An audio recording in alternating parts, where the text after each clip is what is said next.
everybody. Welcome back to the home of the lituation, baby. Yes, this is the Chasing Reality Recap Friday, y'all. Okay, so make sure I'm gonna wait a little bit. Let me just sit here and look pretty and just rub my hair and just wait until y'all like this video because y'all know I'm coming with a special guest tonight. Everybody, y'all know, so I'm gonna wait till y'all come up in here because my special guest is here behind the scenes already had me laughing. I ain't want to laugh. You know what I'm saying? I had my thug face on. I was like, But he made me laugh. I was like, oh, God, this is going to be a good interview. Are y'all ready? Can y'all drop some crowns, Crown family? Let's go. Like, I want to see some crowns. I want to see some lights come up in this chat because we have the one. Whoo, the only. Wait, I ain't even. Y'all ain't ready. Y'all seen the thumbnail? Y'all not ready. I can see y'all not ready. Who we got in the chat? We got Worldview 2000. Okay, Baby Shay. Let's go. Hashtag let's go. Let's go. Is we ready? Are we ready? All right, everybody. Let's give a royal welcome. Okay, so you can do the math, but I'm still the one. Okay, Andre Hammonds. We got Andre. Oh, did I do your tagline right? Okay, you can do the math, but I'm still the one. Period. Period. What is with us Scorpios in number one? Like we put number one in everything. Is that true? Always. You know, that's how we rank on the food chain. The Scorpio's always at the top. Always. We just let them other signs have fun. We just let them play. Like we let y'all live. We let y'all live. We let y'all live. Exactly. Nice to have you here, Andre. You know, I had to get your attention in the comments. Yeah.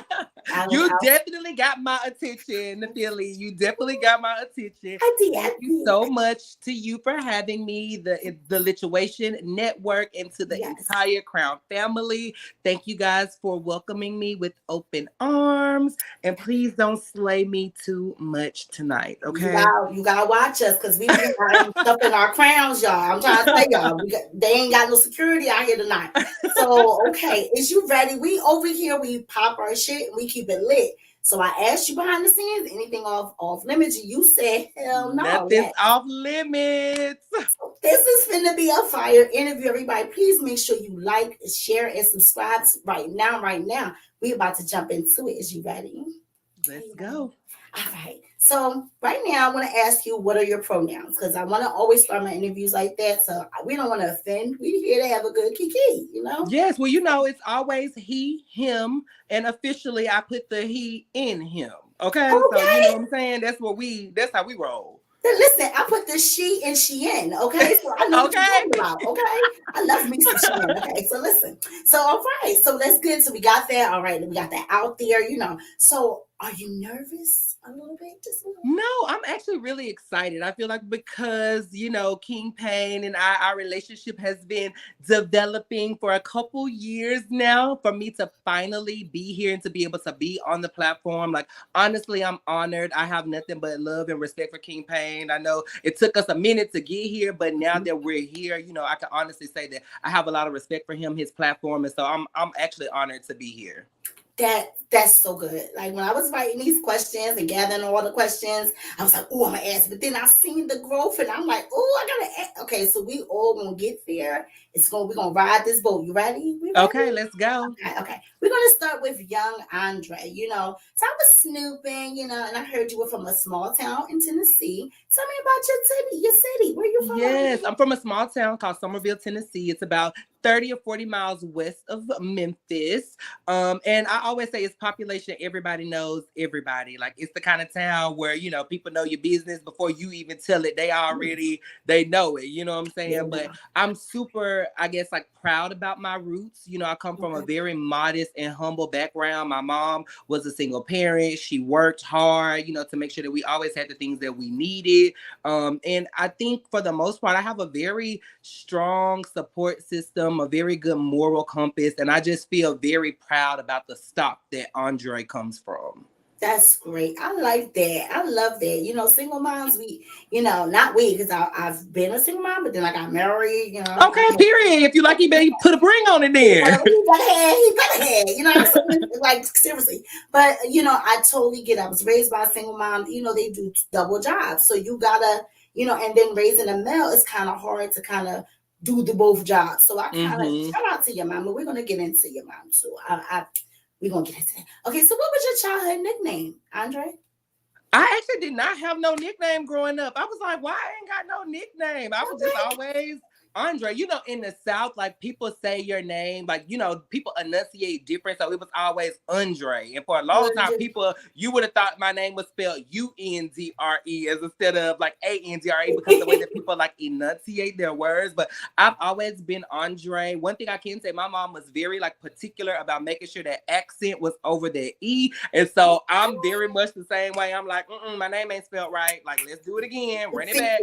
Fix But that's I was just always Andre. Oh, that's so cute, Andre. I can see. I gotta get that. Well, I ain't gonna say it like that, but I get what you're saying. So, what drew your eye to fashion? What made you, what kept drawing you to fashion? I think, like, for me, especially being from a small town, it was an outlet for me to express myself. I remember being very, very young and asking my mom to let me pick out my school clothes every day. Without giving too much away on my age, I was a little boy, and MC Hammer pants was like the thing, right? And so I used to ask my mom every day, can I wear my MC Hammer pants? Can I wear my MC Hammer pants? It got to the point where she was like, you wore them like 3 times this week. Like, let's pick a different pair of pants. But I think I knew early on, like, that made me feel good. It made me feel confident. Fast forward to me being in high school and having a job. Like, I wanted to get a job so I could go shopping and buy my own clothes. Because, when your mom paying for the clothes, she gonna pick out what she wants. So I was like, let me hurry up and get a job so I can buy what I want to buy. I can dress how I want to dress. So I just think I found a safe space in fashion, a way to express myself, a way to feel good about myself. And that was something that I could do by myself. You know what I'm saying? Without anybody helping. I love that. And I have this similar story about doing hair. I'm a cosmetologist. I do some hair. Yes, I Oh, do. okay. But yes, I totally understand the same story, except for, my mother kept putting these ballies in my head. And I was like ninth grade with ballies. Like, nah, this ain't gonna work. I had to start doing my own hair, slaying my own weaves, and I understand that. So yeah, Yep. definitely, it's a way to express yourself. Mm-hmm. Especially. So definitely, I understand that. Okay. So did you go to college for fashion, or like how far did you pursue your Yes. fashion? I did go to college for fashion merchandising. Initially I thought I wanted to be like a dentist, a dental hygienist. And I remember, like, I worked retail a lot during college, and even like in high school I worked at like Abercrombie and Fitch. And so I worked a lot in retail.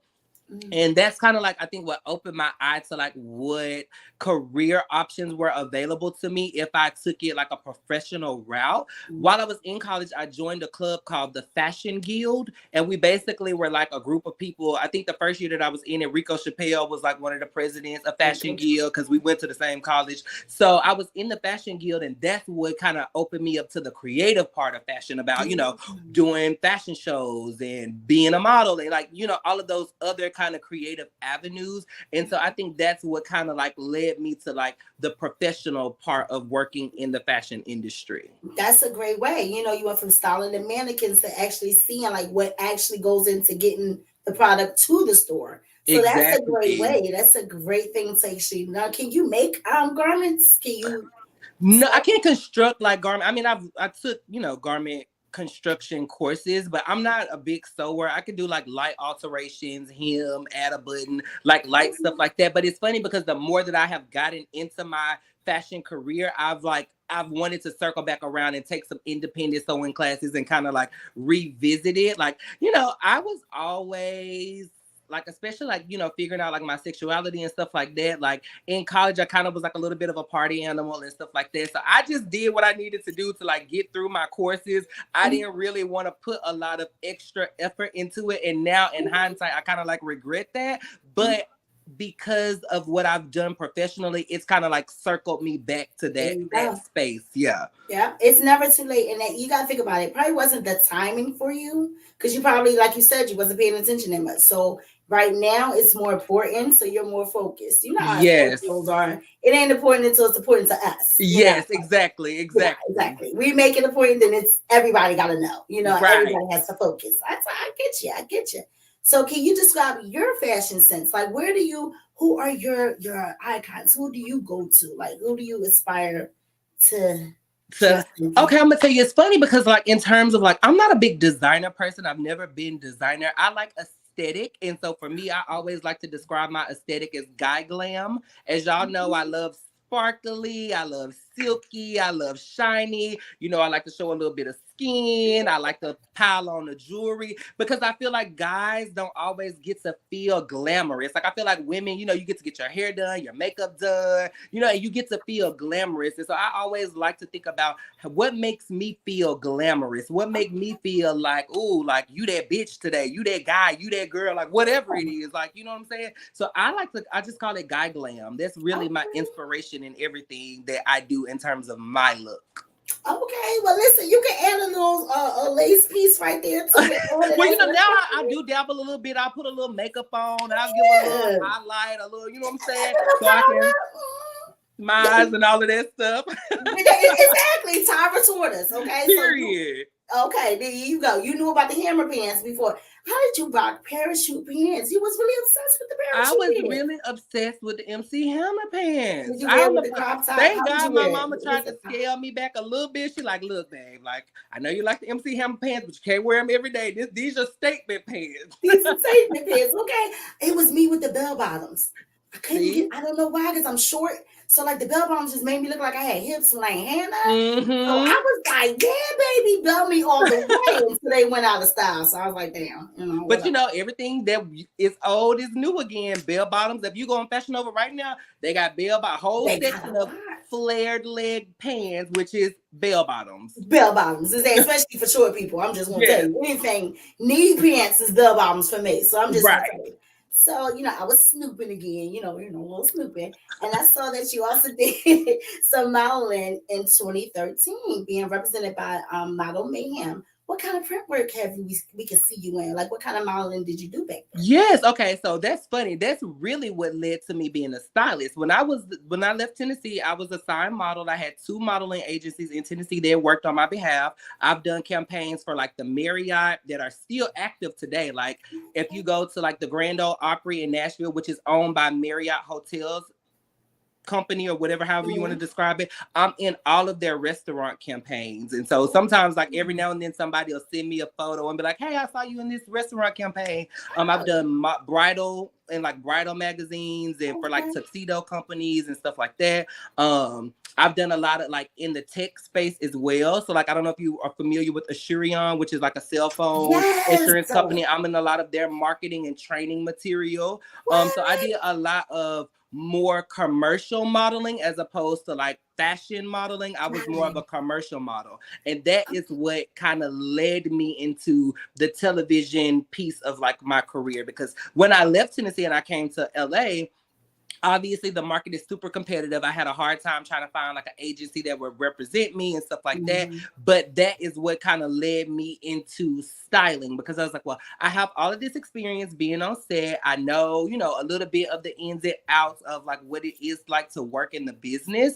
And I was like, well, what can I do next? And that's what led me into styling. That's amazing. Like that really is a big story. You know what I mean? You took a lot of risks and chances in that paying off for you. Like that's amazing so far. You know what I'm saying? Let me run your IMDb because I was snooping again. Okay. That's what happens. I came across your IMDb page and it lists projects that you have done, costume designing, or list, that you as an additional crew, which I don't get the additional crew part.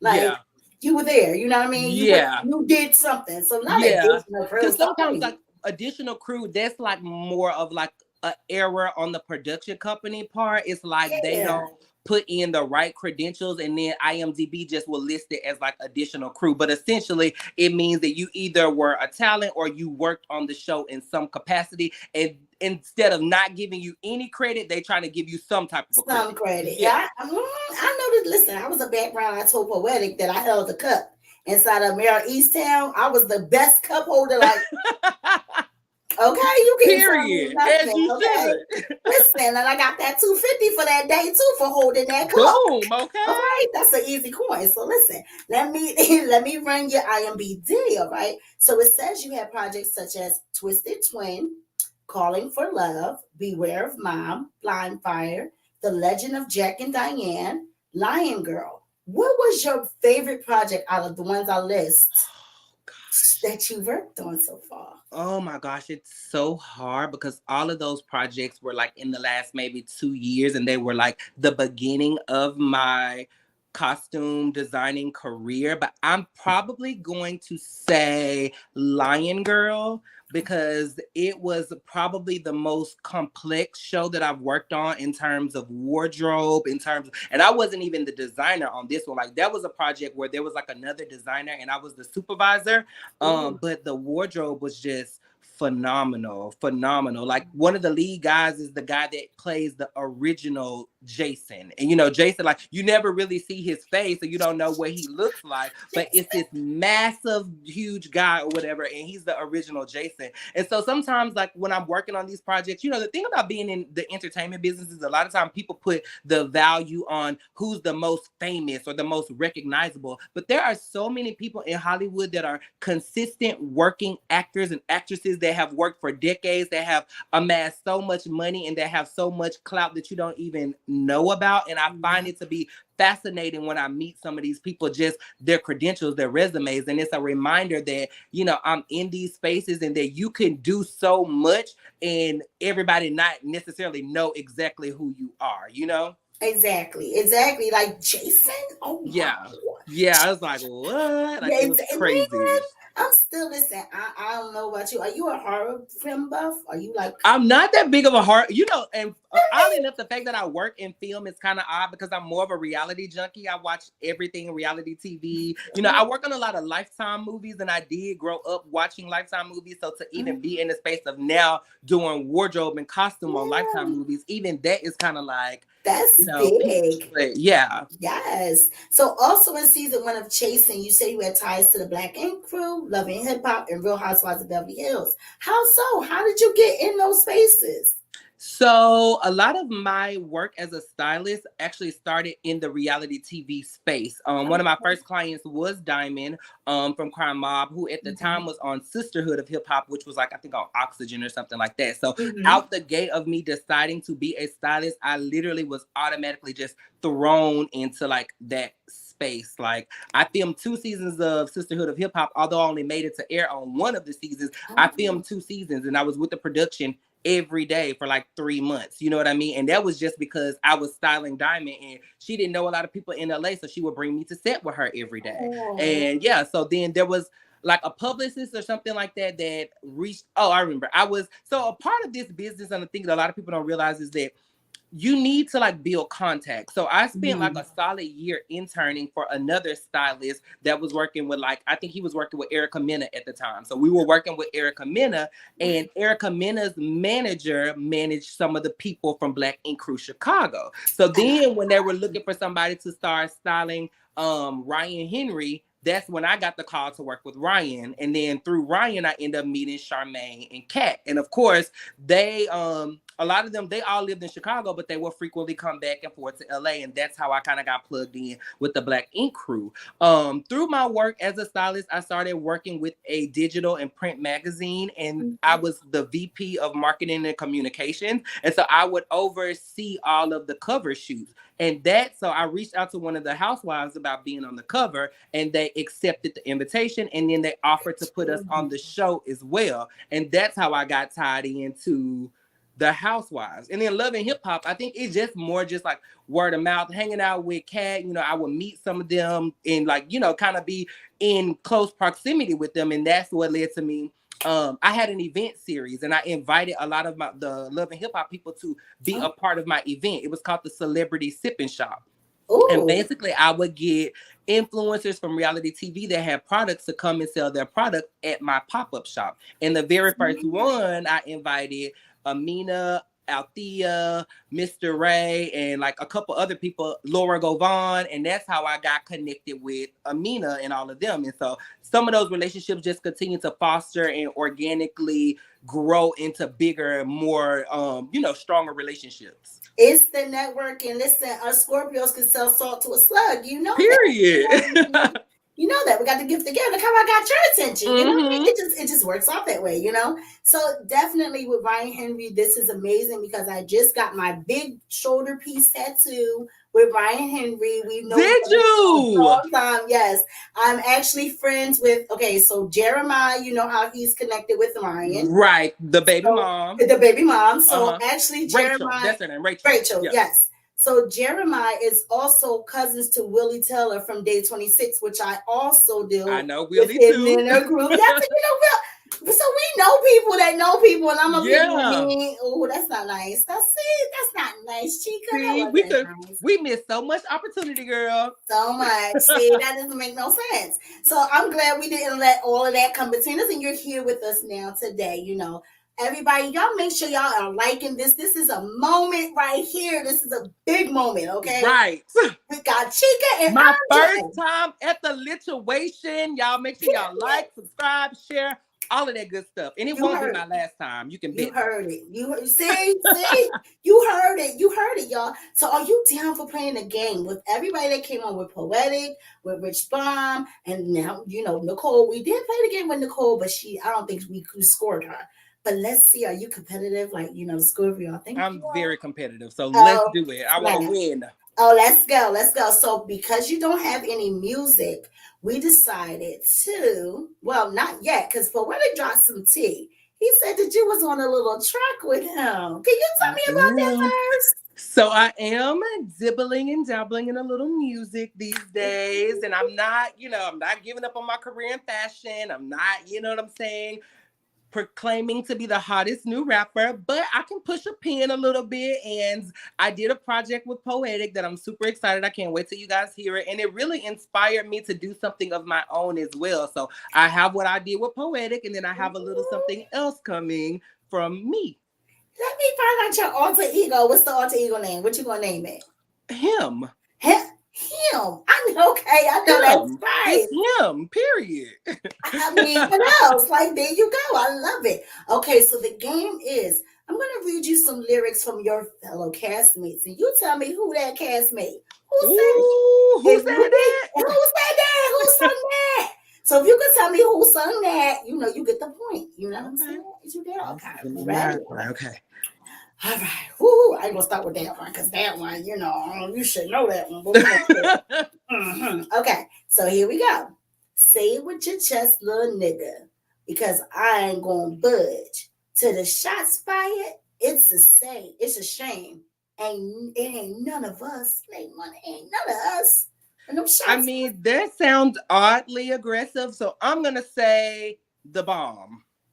No, that's Poetic. Oh, Innuendos. He was aggressive on those second bars. Okay, Poetic. Because I'm used to Poetic having a sultry, sexy kind of vibe. So okay. He said it sexy though. He was like, "Say it with your chest, little nigga." He came on that vibe. You gotta listen to Innuendos. Listen to Innuendos.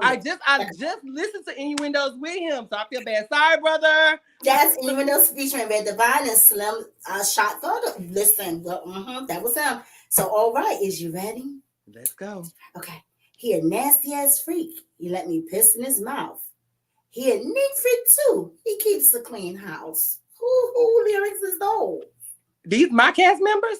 These your cast members. They not mine. They not. Is that William the Baddest? Who Chile? No, that's Rich Bomb. I'm gonna lose this game. You already. We're gonna keep going. I mean, to be quite honest, I've never listened to his music before, so. Yeah, this is Rich Bomb's lyrics. Yeah, they nasty freaking and pissing their mouths. I can talk to them about that. All right, okay. Here we go. You got to get this one. Come on, Andre. You got to. Come on. You ready? Fingers crossed. Okay, right. Okay. You put me first. You came second. We lived and learned the life lessons. I finally see our time to shine. We can get it popping in the 209. Where's the 209 at?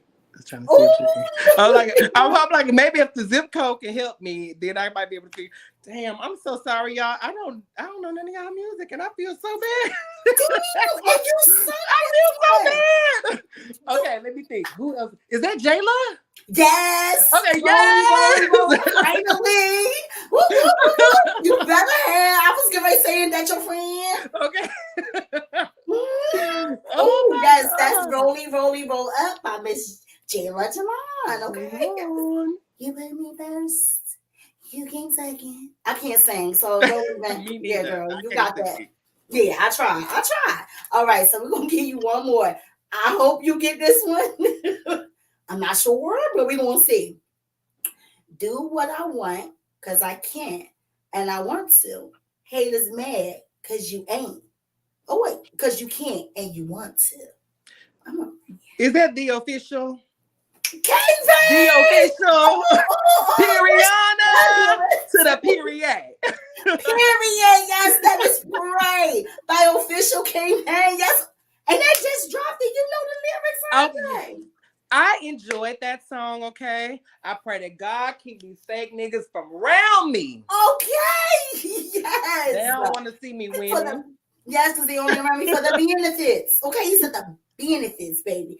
You got that. You did that. You got two. You got $12. You got 25.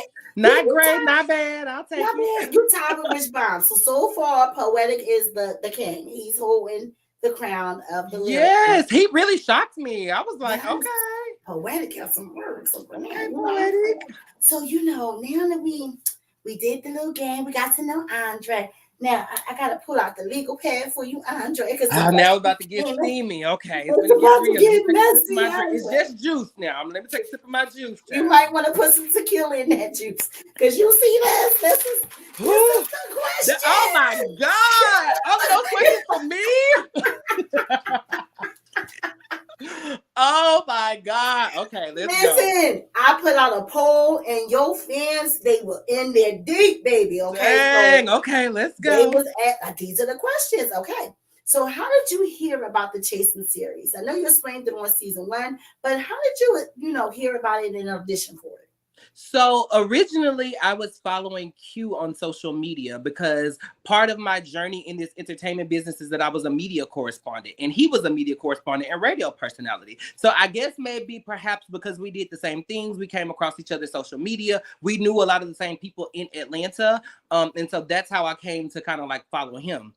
And maybe right before the pandemic, when I had went on the infamous Fox Soul with Claudia Jordan, Q had reached out to me because he was going to be in town and he was wanting to stop by the network and, do his thing as well. And he told me that he was going to be moving to LA. And that's when he kind of told me a little bit about the show. And I think I went I went and started watching it and looking at the clips. And so I was like, what is this show he posting about? So I went and I saw it. And that is what kind of, I guess, first made me aware of Chasing Reality and the possibility of doing it in Los Angeles. Fast forward to once they actually started casting for the show, he reached back out to me. I submitted my application and then here I am. Period. Okay, so have you ever heard of the other cast members prior to, when you found out? Did you know them before the show? No, I didn't know. I hadn't really heard. Well, there was a guy that was on the season 1 of Chasing Atlanta. His name's Lyric.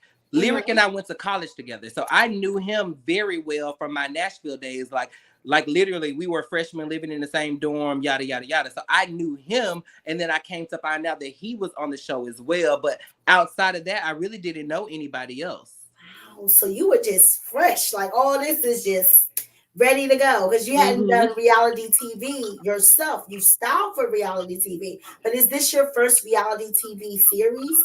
It's my first time as a regular, official cast member. As with Sisterhood of Hip Hop, I got the opportunity to film a lot just because I was with Diamond. So some days I would be with her and they would just be like, well, hey, let's film you guys, film you going to help her pick out a dress. So I think that the one time that I really made it onto camera and they put my name on screen and I got to speak and they followed me around that whole day was she was having a fashion show and I was the director of her fashion show. So that was kind of the first time that I had really, really been like on TV in that type of a capacity. Got And it. then right before Chasing LA came out, I was a judge on a show, on a series for the Shade Room called The Shady Brunch. And that was, yeah. So that was probably my real first like reoccurring thing that aired. And it literally aired like, they air like weeks apart, actually. Yeah.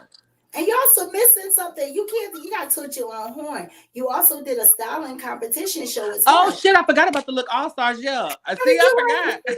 I forgot about that. I was a cast member for season 2 on the Look All Stars, which is a makeover series where they basically bring industry experts to compete on 2 makeover challenges. And that was probably, I think that was the first time that I had auditioned for something and booked it. You know what I mean? Just going through the full audition process. And I had wanted to do the show because I knew a couple other people that did it. And like prior to doing Chasing, my goal in doing TV and reality TV was that I wanted to be highlighted as an expert in my field. So typically I did things that revolved around me being a stylist that were in the beauty industry because I wanted to be focused. I wanted to be more in that highlight than as opposed to, some type of ensemble situation like this. You was aligning yourself with your brand. You knew you had a goal and you knew doing things accordingly. Exactly. That's what I do. I don't do anything now. Now, why would I go make bread, like be a bread maker? Yeah. I'm over here being a cosmetologist. You're going to confuse yourself. So I totally understand it. Okay, so we got to get through these questions. So what was your expectations going in? You said you peaked and you saw the other season. So what was your expectations for LA, Chasing LA? Like, we want to make this our first season. Hang on one second. I have a visitor. Ooh, look at you. I got DoorDash. They got the DoorDash. They don't know you're doing an interview while we waiting on his DoorDash to come. Have y'all liked this video yet? I need to get y'all questions ready. Yes, everybody. Thank y'all so much for being in the chat. We got Natalie. We got LaCrystal White. We got Sophia Williams Hoppo. Yes. Philly all day, baby. You know how we feel. Yes. We got Ernestine Lee. Yes, we do. So make sure y'all liking, y'all sharing. We got Andre. He's taking all y'all questions, okay? So make sure y'all getting ready, all right? We ready to get into the nitty gritty of the gritty of the gritties. All right, is y'all ready to get the gritties? Drop some round. Thank you. Let's be music. Sorry, y'all. I'm on my Issa Rae. I managed my apartment complex, and I had some of my tenants that needed something. So sorry. We was up here being newsy and listening with the cup to the ear to the wall. Like, oops, what's going on there? I had to pass out some notices, and the people had to come in rectify their balances and stuff like that. So sorry, my bad. You was up here evicting folks before. Look at you. You was like, 30 days. Morning, I had to get up, girl. It's time. 30 days. 30 days. That's like, ooh, like, Okay, so all right. So we were talking about your expectations. My expectations for the show, yes. So honestly, going into this, I did not know what to expect. You know, I had seen, I think at the time that I really started watching the show, I want to say Dallas season 2 might have been on. And I saw like the things that I knew I didn't want to do, and which I ended up doing was I didn't want to be in no type of physical situation. I was like extremely terrified that I was going to have to come over here and be in some type of a physical situation, because I really didn't want that for myself, because prior to coming to the show, I had worked so hard to craft the image of Andre. You know what I'm saying? Like a lot of the opportunities that I've had in my career, they came pre-Chasing. You know what I'm saying? And so I wanted to really protect the integrity of that. And so I didn't know what to expect. I knew, you know, it might be a little bit of drama. There might be some arguments and stuff like that. And I almost wish that I hadn't seen anything prior to coming into it, because I think because of what I saw, it put me like my guard was just up. Like when I feel like when I watched back the first season, I could tell that I was so nervous and almost looking for something to happen because of the things that I had seen kind of transpire on the other shows. Like I feel like maybe up until like some of the more recent seasons of Chasing Atlanta, there was not a lot of hardcore chasing or a lot of people that really had a lot of notoriety, so to speak. You know, it was only a couple people that you really knew of that had like mainstream opportunities. And so I just wish that I hadn't seen it, because I think then you guys might have been able to get a more authentic version of Andre in season 1. I agree. So sticking with, I totally agree with your answer. Like that was, you know, look at you, accountability. Look at you. Because I feel that. I totally feel like, you know, even first season 1, first episode meeting you, it kind of came off like you were being a person you saw versus who's Andre. Like, we like, who is this guy coming in? Yes, we got big personalities, you know, we gotta ease people into that, you know what I mean? Mm-hmm. But yeah, I totally understand that. And speaking of that, we're not gonna stick too much on season 1 because we in season 2, honey. But what happened at the Hamburger Mary table with you and King Bang? The Because that Hamburger started Mary's table. everything. Honestly, like, I was a little, like I said, I was just very on guard. It was our very first time meeting each other. We literally go to the table and you could tell everybody was like almost on guard and, looking for a little bit of shade. And I think that I let my, apprehensiveness I feel like I let it get the best of me. And to your point, I do think I showed up as somebody who I think that the viewers, what they would have expected. You know what I mean? Yes. Like, I feel like I was giving what I thought they would have expected to see instead of giving what I would have wanted to see. Because naturally, the natural me, I like to be funny. I like to have fun. I'm not really I don't like to get into like a lot of shady type of a situations because I don't pride myself in knowing how to quote unquote read, because I get upset and then I get upset and then things get emotional. Yeah, I get emotional. Like I'm an emotional gangster. I'll cry in a minute, like at the drop of a dime, like when my emotions get the best of me. And so I hate that things happen the way that they have, but I also have to stand by that. As the season played out, there were things that did happen that I was on the receiving end of that made me feel some kind of way. So I think you talk about my first initial misstep, which I take accountability for, but then there were things that happened along the way that I think other people did that kind of got a certain reaction out of me. And then I feel like once the train left the station, it was just kind of like no going back, Y'all was fighting. Y'all was it was yes, because I totally understand it. But being an emotional gangster, I call it thug tears, because I have tears that refuse to fall down my face. So they just sit right there.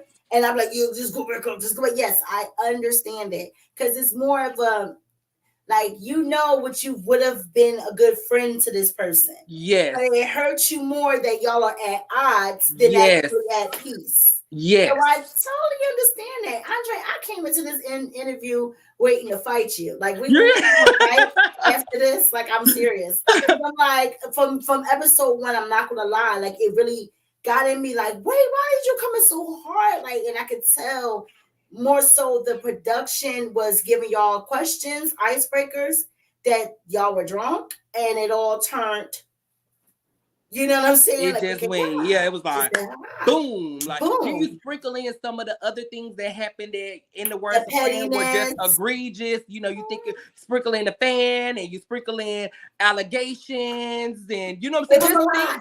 It was a lot. So it felt like we went from this casual meeting to these very visceral blow-ups really, really quickly. Yeah, y'all beat up the fight. Like in a year, we probably were only around each other in a full group maybe like 4 times. And out of those 4 or 5 times, it was boom every single time. Out of the 4 times, ordered it. Yeah. Jesus. Okay, so that season ended with your LLC being purchased by official campaign Quan the Poet, our very own situation, Quan the Poet, Jayla Jalon, who else was it? Alicia? Alicia, yeah. Alicia. So you had a gang of people buy your LLC at the end of that season. How did you feel? I mean, we all know now, but how did you feel at that moment when you heard about it?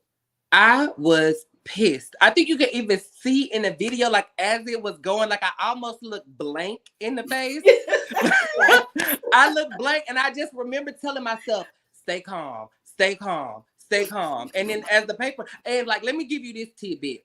So we're filming a reunion, of course, and it's a production. And as you guys saw, like there are times where the seats are changing, right? We're changing around, we're changing around. So at that last change, I remember seeing a folded up piece of paper, like Jayla went and got the paper from like King Payne or something like that. And I was like, what the fuck is on that paper? So here I'm thinking, I'm like, well, damn, bitch, do you got a warrant out for your arrest? Like, what's going on? I'm trying to think about what could it be. And I remember seeing her show it to Quan, and Quan was like, ooh. Like, I think he was like, of course, he probably knew, I participated in this, but here go this paper right here in front of us. Like, it's finna be some shit, So I'm looking at the paper and I'm like, oh God, what's going on? What they about to do? And then, so then reveal to Jayla saying what it was, and I'm like, okay, stay calm, don't freak out, don't freak out. And then when they read the paper and read the date, and me kind of knowing the timeline of when it happened, I think that's what ultimately set me off. I'm a firm believer that I agree, in this space we could come, read each other down, throw shade, stuff happens, but I also am a firm believer that we shouldn't try to destroy each other. You get what I'm saying? And I feel like going and like doing something to somebody's business, especially my business that I'm trying to get off of the ground that I'm very passionate about, for me feels like a moment that is going too far. Like at this point, like I've had a drink thrown in my face, I've had a knife pulled out on me, and now somebody's buying my business. So it feels like everybody has these visceral type of things to me that get bigger and bigger and bigger. And I'm like, well, what's gonna happen next? The bitch gonna come and shoot me? Like, you know what I'm saying? Well, Andre, what was you doing now? Come on, I was definitely antagonistic, and I made commentary, but I also think, again, I operate in a certain realm. Me throwing shade at you and calling you a name should not result in my business being bought. Me having a disagreement with you should not involve you pulling a knife on me. Even with the drink being thrown in my face, I felt like at that particular moment, I am trying, because everybody's off the tracks at this point. It's screaming, it's yelling. It's my event. It's my credit card that's down. It's my deposit that's down. Ain't nobody in the room want to respect me. Yeah, but you was being petty. I was playing the Missy Elliott when he walked in. Now I was being mean, but that's why I say, like, I still think it's a window to operate in. Like, you can come and drag me, you can come and read me, you can come and do all of that. I'm not above all of that, but I think to throw a drink in my face, especially if I haven't gotten physical with you, that's when we go to crossing the line. And I don't want to be this person that goes to like I call it nickel and diamond, or you know what I'm saying, like trying to itemize everything that happened. But I you did this, so I did that. Yeah, I think we can't do that, and I think we just have to be able to say like, okay, no matter what happened prior to this, this was wrong. Yeah, XYZ happened to this moment, but at this moment, this was wrong. And that's not to absolve myself, but that's just to say like, we have to still have a level, because everybody want to lead the platform and win. And I just think it's a disservice to all of us when we try to keep the other person from winning in their lane, whether you like them or not. Yeah, as a viewer, I'm Ghost Pepper Petty, so I kind of just seeing it as, damn, I wish I'd have thought of that. You know what I'm saying? Like, but I get what you're saying. When you're in it, it's not me. Like, if somebody bought my business, I wouldn't be sitting here like, damn, that's smart. I would be mad as hell. Like, I totally understand what you're saying. So, with that being said, now you were sitting there thinking about like what the hell is on that paper. You found out it's your LLC. What did you think could have been? Because it sounded like you had some other like stuff. It wasn't that I had them, but I'm trying to just think about, well, what could it be? Like, you know what I'm saying? Like, you start running down like how many pictures I'll take. Like, when you don't have, like, you feel like you don't have no skeletons, and then somebody produced this skeleton or what you think is going to be a skeleton. So now you're trying to itemize in your head. Well, I'm like, well, I thought I took care of this. Do I have, did I have a court date? Did I miss a court date and they got a warrant? Like, I'm just thinking about anything that I've seen on reality TV that somebody could be trying to pull out of their hat that may be a moment, Yes. I listen. Our brains think differently. We think of all the bad things that we do. We paid everybody off. I knew it wasn't an apology letter. I knew, you know what I'm saying? I knew some things that it wasn't. So I'm like, well, what the fuck do I got out there? It was something for sure. Yeah. So now, but now we fast forward. We start season 2 off. It's your birthday party. The comments, was like, it looked a little Party City or Dollar Store boutique. Yeah. What's going on with the party? The party, what I find with the viewership that I find so funny is that like everybody has these harsh judgments, like they throw the grandest, bestest, flyest, most expensive events, and it's like, girl, that's not what it's giving. Like, cut it out. So what if I went to Party City? Nobody goes to Party City anymore. I do. I sure do. You know what I'm saying? So I feel like when we get into that moment, it's like people have these expectations of us that are just completely like unreasonable. I still spent my money and I rented a venue. It was a loft in downtown LA. It was perfect for what I wanted because I didn't want to have a big party. It maybe was only 20, 25 people there, which was mostly my friends and my close family and some of my, followers from social media and stuff like that. And I felt like it looked nice. I paid a balloon decorator $400 to come in and do the balloons. So what King Payne labeled as streamers, it was not streamers, it was balloons with the little strings hanging. The same thing that y'all saw in Palm Springs, just in a different setting. And sometimes I'm like, y'all just cut it out. Like the intention of it was that I wanted to have a party. I wanted to do something and bring everybody together for the first part of the season. And I really just wanted to start the season off on a positive note. Like I really was making an effort to come in. I knew I was going to have to address the LLC situation because it was still pretty fresh. Mind you, we'll get to that, but I hadn't seen King Payne all summer long. We had the incident where we kind of went at it online, and that was really it. So I knew that I was going to have to come into the season and address that, but I wanted to start the season by just doing something positive, I've been on a positive upswing this year, or trying to be. Trying to be, and I've seen that. I've seen that from the, at that birthday party, you also made up with Jayla. Jayla was invited. First, wait a minute. I can't, let me cut the interview off for a second.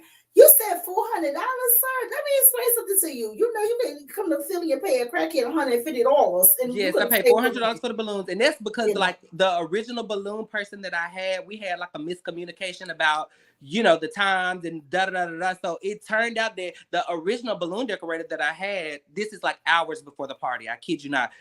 DMs me and he's like, well, I can't make it. So then I literally had to get on Instagram, and this is Halloween weekend because my birthday is on October the 28th. I was on a movie. Yeah, my birthday, I was on a movie. So my birthday, I had to push my party back to the weekend, which was Halloween weekend. So all of the balloon decorators are booked because everybody's having Halloween parties. So I'm literally I kid you not, I probably DM'd 20 balloon people, and one of them finally was like, I can do it. What time you need me to be there? And she was like, I can do it, but it's going to be a little bit extra. She actually, I want to say she asked me for like $550 or something like that. And I was like, well, girl, I could do 400 flat. 400 flat. I'll do some posts. I'll do some promo. It'll be on the show. We'll highlight you and do you good or whatever. And she was like, cool, I'll do it. So, yeah. Andre, you need some Philly connections because $20, okay? Well, I got you everything you needed, baby. Okay, I'm just telling you. But okay, let's get back to the interview. Be professional. Okay, so now, like I said, the party you made up where you made amends with Jayla at that party. So what prompted you to take that initiative with Jayla at that time? Well, first of all, like if we rewind back to the reunion, Jayla, after the reunion, and you guys didn't really get to see a lot of this, after the reunion, there was a moment that Jayla came to me. She was super emotional and she was very apologetic about what happened. Obviously, King Payne and I, although I did go to his birthday party, when we left the reunion, it was still tense. Like, I don't know why it happened this way, but at the reunion, he and I didn't get to address any of the things that happened between us at the reunion. We never had a segment. There was not a packet or anything. So we kind of bickered throughout the whole reunion, but we never got to have a conversation. So when we left, things were still tense between he and I. I think Jayla felt bad about the situation, and I think she wanted to just kind of remove herself from it. Therefore, she was immediately like willing to apologize. She became emotional, and then we left the reunion and we were able to continue our conversation. So I think what happens is then coming into this season, it wasn't that we were just making up, but in terms of the viewers or you guys just seeing us finally have that moment, it was like, well, let me invite her to the party. And to be honest with you, I told Q that she could come to the party, but I never told her directly. Like, you have these events and you're trying to say, like, I don't want this person to come, or I want it to be open to everybody. Right. So I had told him that she was open to coming, but he never told me one way or another that she was coming, which is why y'all see my friend, before we go into the party, basically confirmed that she was there. Exactly. I didn't know if she was coming or not. So prior to the scene, the producers, they pull my friend aside, they tell him whatever's going on or whatever. So when he told me, that was honest to God, my first moment knowing if she was there or not, because I extended the invitation and then it's my birthday. So to be honest, and I told productionists, I was like, I'm doing this party for the show, but this is also a real party for me. So yes, you guys have free reign to do what y'all need to do, but the show is not going to dictate how I run my birthday, how I run my party. Right. Yeah. So it's like, if anybody come, they come. If they don't, I'm still gonna have this party Right. regardless. Correct. Yes. Correct. So that scene with you like for bracing yourself, that was Yes. all kind of TV because y'all had already been friends behind the scenes. So this is just a scene that's being Yes, filmed. kind of TV, but like more just again, we hadn't seen each other. And my experience in this situation is that sometimes even you might think you good with a person, and then as soon as you walk into a scene, shit go left. So As soon I as the was camera's really on. bracing myself because I do not know what is about to happen. I Okay. know that Jayla and I have talked a couple times during the summer, but I also know her and King Payne, they are in a weird kind of space. I know that King Payne is not too happy with her. So I don't know if she's gonna come in and be upset with me. I don't know if she's gonna come in and I don't know what's about Got to you. happen. Okay. Yeah. That makes a lot of sense. Speaking of your birthday party, you hinted that Jeremy and Poetic were kind of like started a bromance and shooting.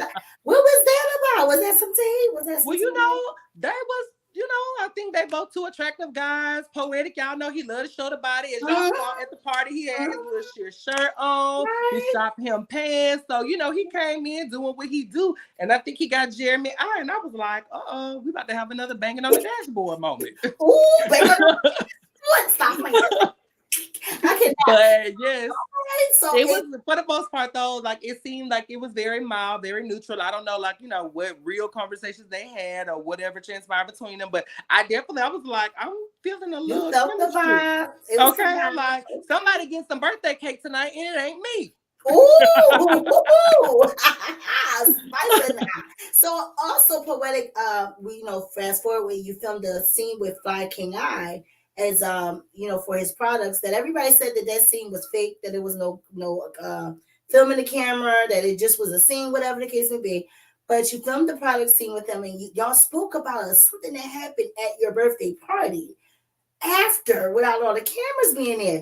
Do you know anything about that? About him and Jayla going out? Yeah, I don't, because I didn't go, because like I told you, I was in the middle of a film during that time. I was on, I think whatever movie I was on, like, so we shoot, when you're in these productions, it's kind of like a Monday through Friday type of job. Like you shoot 5 days and you have 2 days off. So I scheduled the party during the 2 days that I had off. Yeah. And so they went out that night and I couldn't go out because I had like a 6 a.m. call time the next morning. So basically after the party wrap, I went home. I was like, I got to go. You know what I'm saying? I got to go. But I guess they went out and, things, I guess, got, how this group get when a few drinks involved, things get a little wild, things get a little intense. It was his first time meeting Jayla, so I guess it just got a little spicy that night. We're going to see, because Mr. Poetic didn't want to talk about it over here, so I just figured I asked you, because, we're going to I don't know all of the details. I'm glad I don't, child, because I'm learning the less stuff that you in, the better. Okay. I'd rather just see it on the show and hear about it than be involved. Okay, so let's speed right through to Nicole's Friendsgiving. Actually, I don't want to speed right through your Males and Heels fashion show. I want to commend all of the males that performed in your fashion show, because let me tell you, y'all did better than me. All right. And I can't even walk straight in a little wedge. So you did the thing with that. Can you tell me more about your Males and Heels fashion show? And is this an annual thing? I was super excited. I was actually asked to host the event. There's a wonderful lady by the name of Renata Wiggins. She lives here in Los Angeles, and she has a foundation called The Art of Runway. And she produces fashion shows that like serve kind of like minority groups. She works a lot with people that have Down syndrome. She teaches them how to do runway. She does runway coaching with them. She does like photo shoots with them to like build their confidence and stuff like that. And she wanted to do a fashion show in the LGBTQ space. A couple people saw the post. They started tagging me under the post, and she reached out and asked me to host it. And we worked out all the business details, and they brought me on as the host. And so that was my first time participating in it. But I was very impressed with the males and the heels. Like they were straight in. I don't really wear heels. I just had my little boot on with the little 1/4-inch heel, and that wore me out. I was like, I took them down, but I'm like, my knees ain't meant for these boots. Listen, or sit cute heels. Like I just sit in the cute in them. That's Yes, just sit. Yes, but it's a great event. I think she is gonna bring it back. We've had discussions about even taking it to different cities and possibly going to Atlanta, going to Phoenix. So I think it's something that she's working on and that she's growing. And I'm super excited. I was honored to be a part of it, and it was a really fun night. I had a great time. That was amazing. She could bring it right over here to Philly, and Period. we love it over here. You know, we throw balls and everything else. Let's do it. Let's do it. Let's do it. I see a connection there. Okay, so now to the Friendsgiving. What was your first impression, number one, of Rich Baum when meeting Rich Baum? My first impression of Rich was I thought he was cool. Again, I was apprehensive because I think I didn't know what to expect from people. Like I feel like last year I was apprehensive because I watched the what was that? A receipt? Oh, yeah, a little bit. Not yet. Not yet. I was like, that looked like a receipt, child. I know a receipt when I see the thing about receipts. We got some recipients over here. The receipts have to match the purchase. Not yet. Not yet. The purchase. Okay, I'm just gonna say that now. When you're throwing out receipts, the receipts gotta match the purchase. Because if they don't match the purchase, it's not a receipt, babe. It's just a piece of paper. But we're gonna come back to that. When I met Rich, I thought he was cool. I really didn't have no type of like situation with him or nothing like that. They introduced him as being Jayla's friend. So I was like, so if he's connected to Jayla, he might be connected to King Pain. So is this person like, is this like a mole situation? Like, is this person being planted in here to get a rise out of me? Like, I didn't know what to think. But his approach to the group for the most part was pretty laid back, you know. He didn't seem too malicious. I think, and then during the conversation, he told us that he had got his hair cut by King Pain. And that's what kind of really got my spidey senses tingling. I was like, all right, what's going on here? What's going on? You know what I'm saying? Yes, you was going in. You also mentioned that Official King Pain's music is not mastered. How did you know that?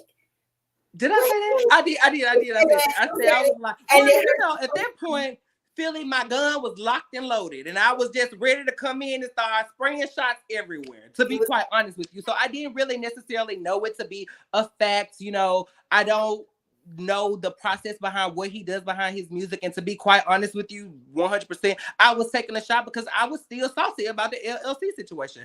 I'm knowing that we're going to have to come in here and address it. I have not yet to see the Official King Pain. So I'm like, well, let me start doing my work right now. Ooh. To let the girls know that they're on my radar. Ooh. And then I'm coming. That was really it. Invites. He was like, they'll invite you to my show. I see you. I see what you was doing. So how did you feel? What was your first impression of Nicole? Being in Nicole's house, and Nicole's such a big personality. What was your impression of Nicole as well? I thought Nicole's home was beautiful. I thought the event that she had was beautiful. I was happy to be there. And like, let's be clear. I think the day before, I know the day before that, my cousin's wedding was out in that same area where Nicole lives in. And so I knew that I was going to leave my my family situation to go over to her situation. And I kind of went, open and honest, like when you have things that you would rather be doing and places that you would rather be spending your time, like I'm already leaving my family. It's how weddings are when all of your cousins and all your people get together that you don't get to see all the time, and I'm already kind of like a little annoyed that I have to leave what I'm doing to go and film this scene. So let me go and really make the best of it and really try to get to know this person. And so on the back end, after everything started to like play out, I felt like a spit in my face. I felt like I showed up to somewhere very humbly, very open and earnestly, only to be kind of like, to have to deal with the shade stuff. But in the moment at her house, I thought she threw a great event. I thought, I knew some of her friends that were there because some of them are like, they work in the industry and stuff as well. So I had worked with some of them. So I knew some of the people that were there. One of the guys like literally lives across the street from my aunt, and I had been to his house before. So, I felt comfortable in that way, and I was excited to get to know her. I wanted to go kind of above and beyond in terms of getting to know her and have an open relationship with her, because I felt like at that time I still had like the transphobia kind of like stigma over me. So I wanted to be, as like neutral and open and honest as possible so that people could really get to know me, Right. I understand. But see, Nicole didn't hold back on your friend Fly King which is in the comments right now. So how did you feel seeing your friend being kind of like chewed out about the green sweatshirt, the infamous green sweatshirt at the new party. How did you feel? Because that's In your the friend, moment, like your so new this friend. is the thing.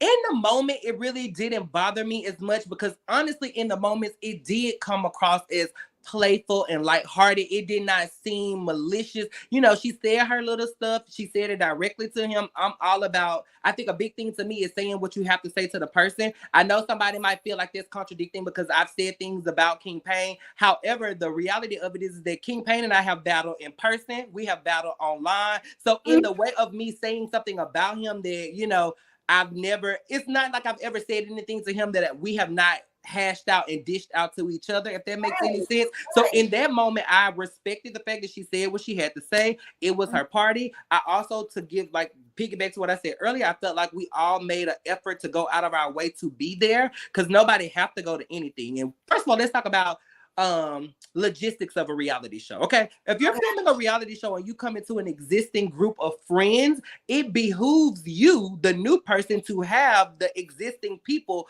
come to your event, because otherwise, if nobody come or only one person come, it's gonna get less camera time than it would if multiple people are there. So we went to her event, and it was a courtesy to her, because if we hadn't gone, it really wouldn't have made it to air like that. You think they're gonna show you 30 minutes of just Hershey sitting in her house?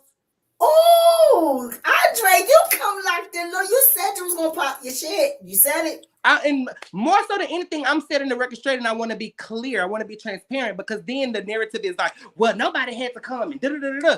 That's fine, right? You're absolutely right. Nobody had to come, but if your goal was to have a party and have it showcased on the show, it behooves you to have us there. Because So you got instead of to making an issue about it, just accept the fact that we came basically like an olive branch open invitation to come and support you, a person that we don't even know. As I said, I left my family and my cousin's wedding to come and film a scene for somebody who seemed like they could give a fuck if I was there or not. So if that is the case, then I could have stayed my ass at home and just your event wouldn't have got no camera time. You said I left a good space game for this shit. Right. I guess I know that's right, Andre. Yes, because we have spades game at our family weddings. Like it's just a thing to do. They jump over the broom and we play spades and Uno and then argue. See, that's how it goes. But anyway, Right, right. That's, you know, we go. My cousins, a lot of us around the same age, so we go out, we turn up, we have fun. It was just a weekend celebration of turning up and having fun. And I'm like, I'm leaving what I'm doing to come to a Friendsgiving for somebody that I don't even know yet. And still, I showed up with a bottle in my hand because the people tried to say I didn't bring nothing. I came in bottle in hand. You see me walk up. I came in my brown. I don't even wear brown. First of all, y'all already know black is my favorite color. I wear a lot of black. I more so like in the top, I wear a lot of jewel tones, but you know, pants and stuff like that. Where I wear like a lot of black. I had just got those pants on my website, the Jordan vegan leather pants. We will be restocking those. So I just happened to have a pair of brown pants because otherwise I wouldn't have had on brown. oh, right, okay, all righty. So, at the holiday shoot with Fly King Eye, y'all decide to call Miss Jayla and sing her song wrong, okay? Okay, Because we tried, Philly. We tried. she got a double shot in her cup. It's like, okay. So being messy, was y'all being messy? Not necessarily messy, but it was like, so when the cameras went down in the courthouse, there was a lot of conversation that was had surrounding us trying to get Nicole to be receptive to meeting Jayla. And I heard this spin around that I was talking negative about Jayla, which is completely untrue. Mind you, I deal in facts. I'm a very specific person. So I always say, if I said something, please tell me specifically what I said. Tell me specifically what I did. I hate generalizations. Because to me, if you heard something that offended you or that made you feel a way, you're going to remember what it is. Or you're going to remember some details about it. So I hate a blanket statement. And I feel like what happened is that she got caught with her hand in the cookie jar about talking about Jayla. And she just wanted to drag me in, you know, to lump me in with it. So when I called Jayla, it was because even when she met me, one of the things that she said to me, which is fine, but it's odd. She says to me, well, you know, I thought I wasn't gonna like you. I thought I was gonna have to curse you out and da da da da. And I said, if you curse me out, I curse back. You know what I'm saying? Imagine meeting somebody for the first time and you tell them, I thought I was gonna have to curse you out. You like, excuse me?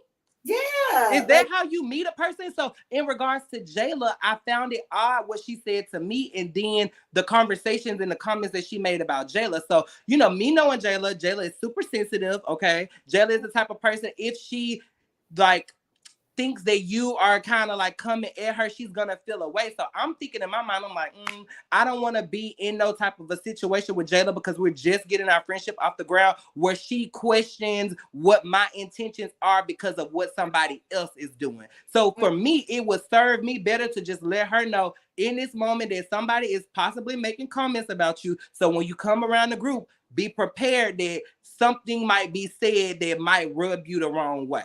You just felt like you was being a good friend. Like, I was being, if nothing else, I'm a good ass friend.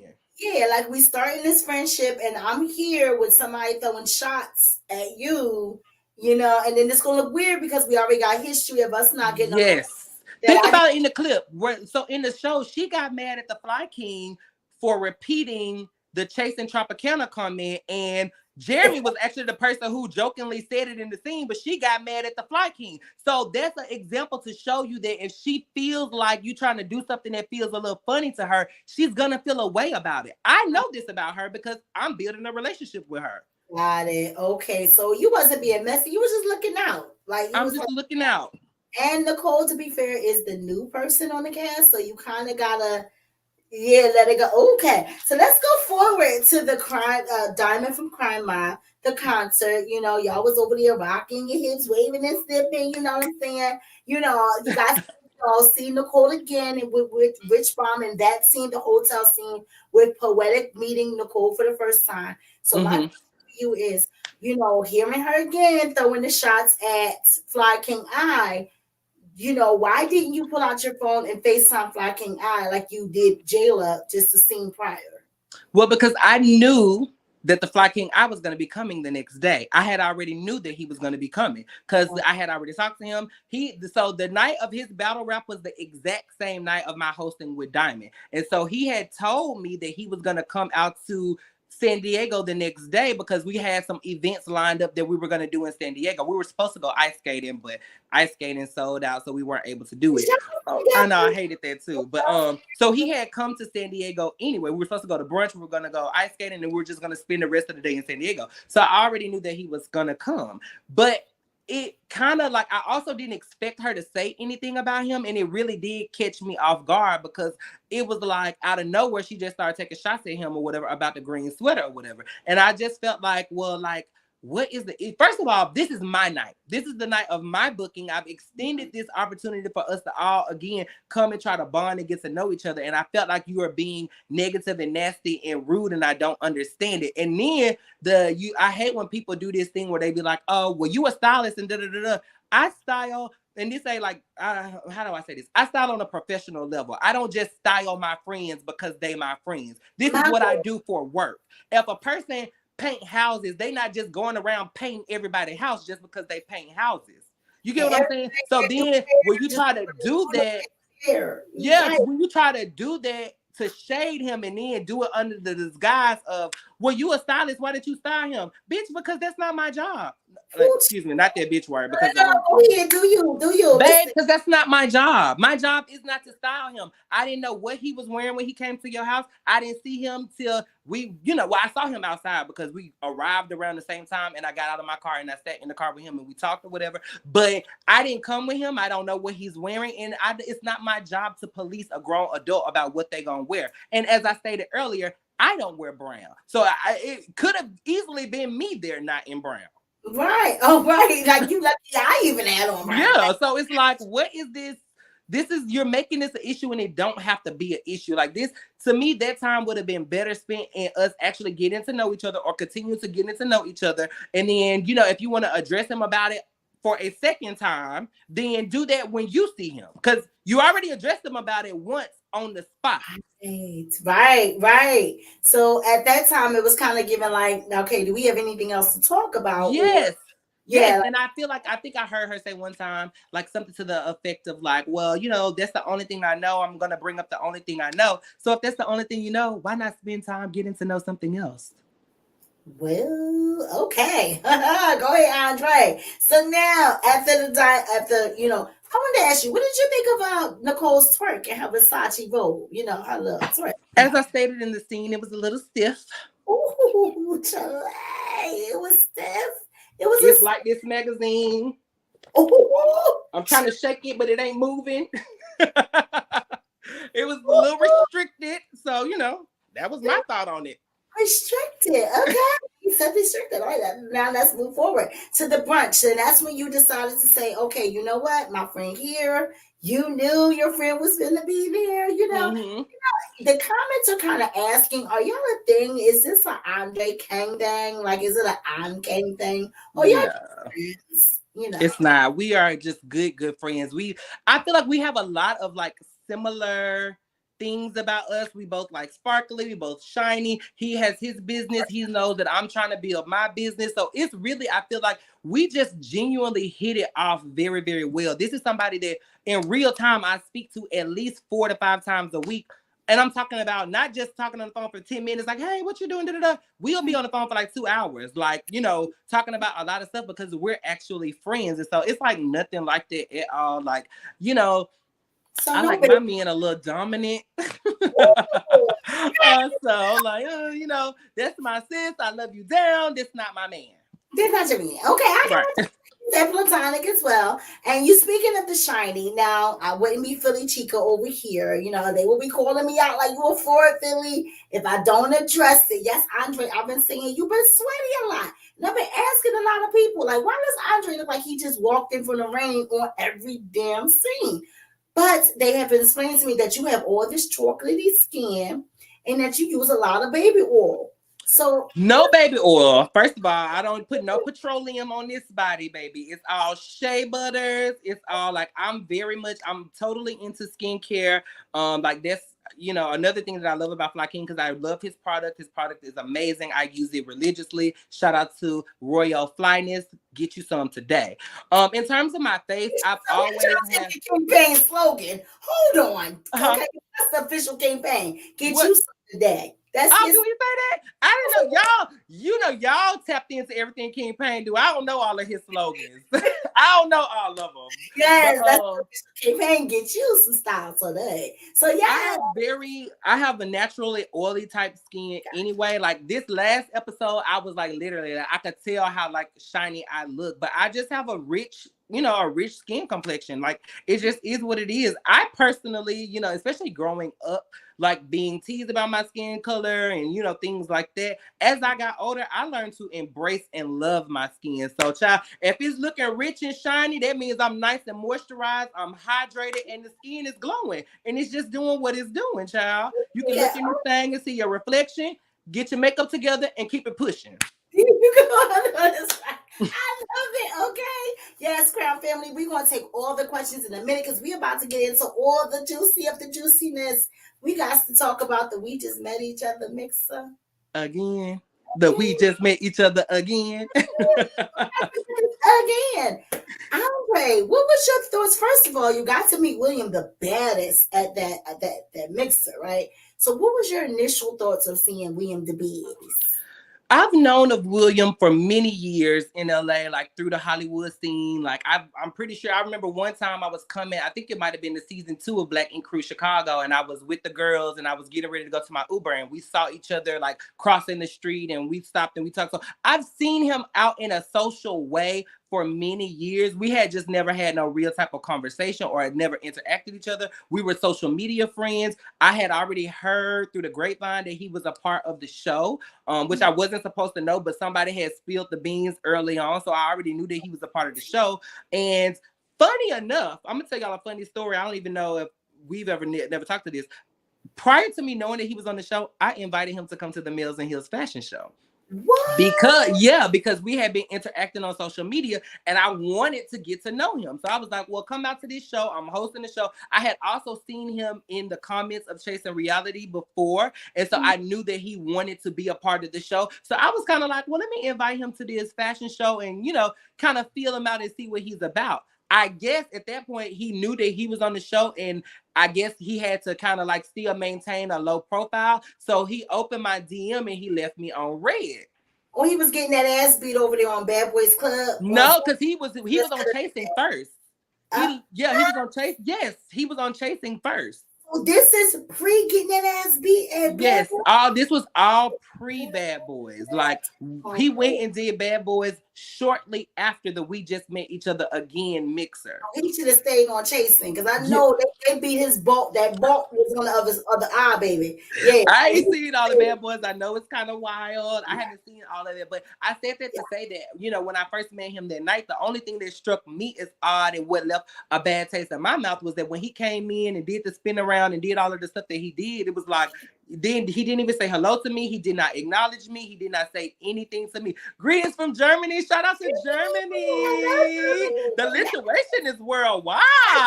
The D pedal is worldwide. Shout out to the King Payne. Yes, definitely. So you said he came in, he did the spin. Yeah, he came in, he didn't say hello, he didn't speak to me, and it kind of left me feeling a bit odd. So I was like, and then I had heard through the grapevine that he had been filming with King Payne, that he knew each other. So again, I'm thinking like, all right, so is he like one of King Payne friends? And I think in the midst of me having the conversation with King Payne, like he said something to me that was kind of like, in my eyes, and I could be wrong about this, I thought he was trying to defend King Payne. So I immediately then put him in the box of, okay, so you trying to come over here and work against me type of a thing. And so it took me to have an off-camera conversation with him to try to understand what is going on, which is what I was explaining to them in Palm Springs. Ooh, I don't want to jump the gun too much. I don't want to jump the gun too much, but I just want to say that the conversation that I had with him was about the We Just Met Each Other Again mixer, because he called me. He was going to do Bad Boys and he was interested in wearing a couple pieces from Shop Him on the show. My response to him was that before we could talk about being an ambassador, I have to get clarification about what happened at Jeremy House, because when you came in, it felt kind of odd to me. And that's when he explained to me that sometimes he goes into certain situations and he is not always received the best because of people feel some kind of way about how he presents, which is what I was trying to explain to them at the table, was that yes, he might have come off a way, but what he explained to me is that if he comes off that way, it's only because he already is feeling like people are judging him and speaking negative about him before they give him a chance to get to know him. And you know that feeling because of season 1. How exactly. So I can kind of understand you linking up with William DeBed. It's because you guys had like a bad kind of going into it. So I get it. I kind of get it. We still we on this mixer. Okay? Yeah. Because this mixer was like, what the hell? So King Payne walks in. He's don't say nothing to you. You know what I mean? At all. Is this the first time you seen King Payne? This is the first physical time that I have seen King Payne since the reunion when they revealed the LLC. Ooh. The reunion happened in June 26. We were at Jeremy's house in February. So June, July, August, September, October, November, December, January, February. Wow. 8 months we had not seen each other. And in that 8-month time, we had the fights online. There had been, little shots taken back and forth, TTB interviews, and, all of these things that have happened in between the time. So this is our first time seeing each other. I'm knowing, that I got to address the LLC situation, because now I have to come in and kind of clean up what the viewers perceive as me not taking care of my business. And B, I'm pissed at you. So the birthday party didn't happen. You didn't see each other in the 8 months on King Payne's birthday party. No, that was all the same night. The reunion, the birthday party, all of that was the same night. It was the same night. And when we talked at the birthday party, we talked a little bit. We actually talked a lot. We talked about a lot of stuff.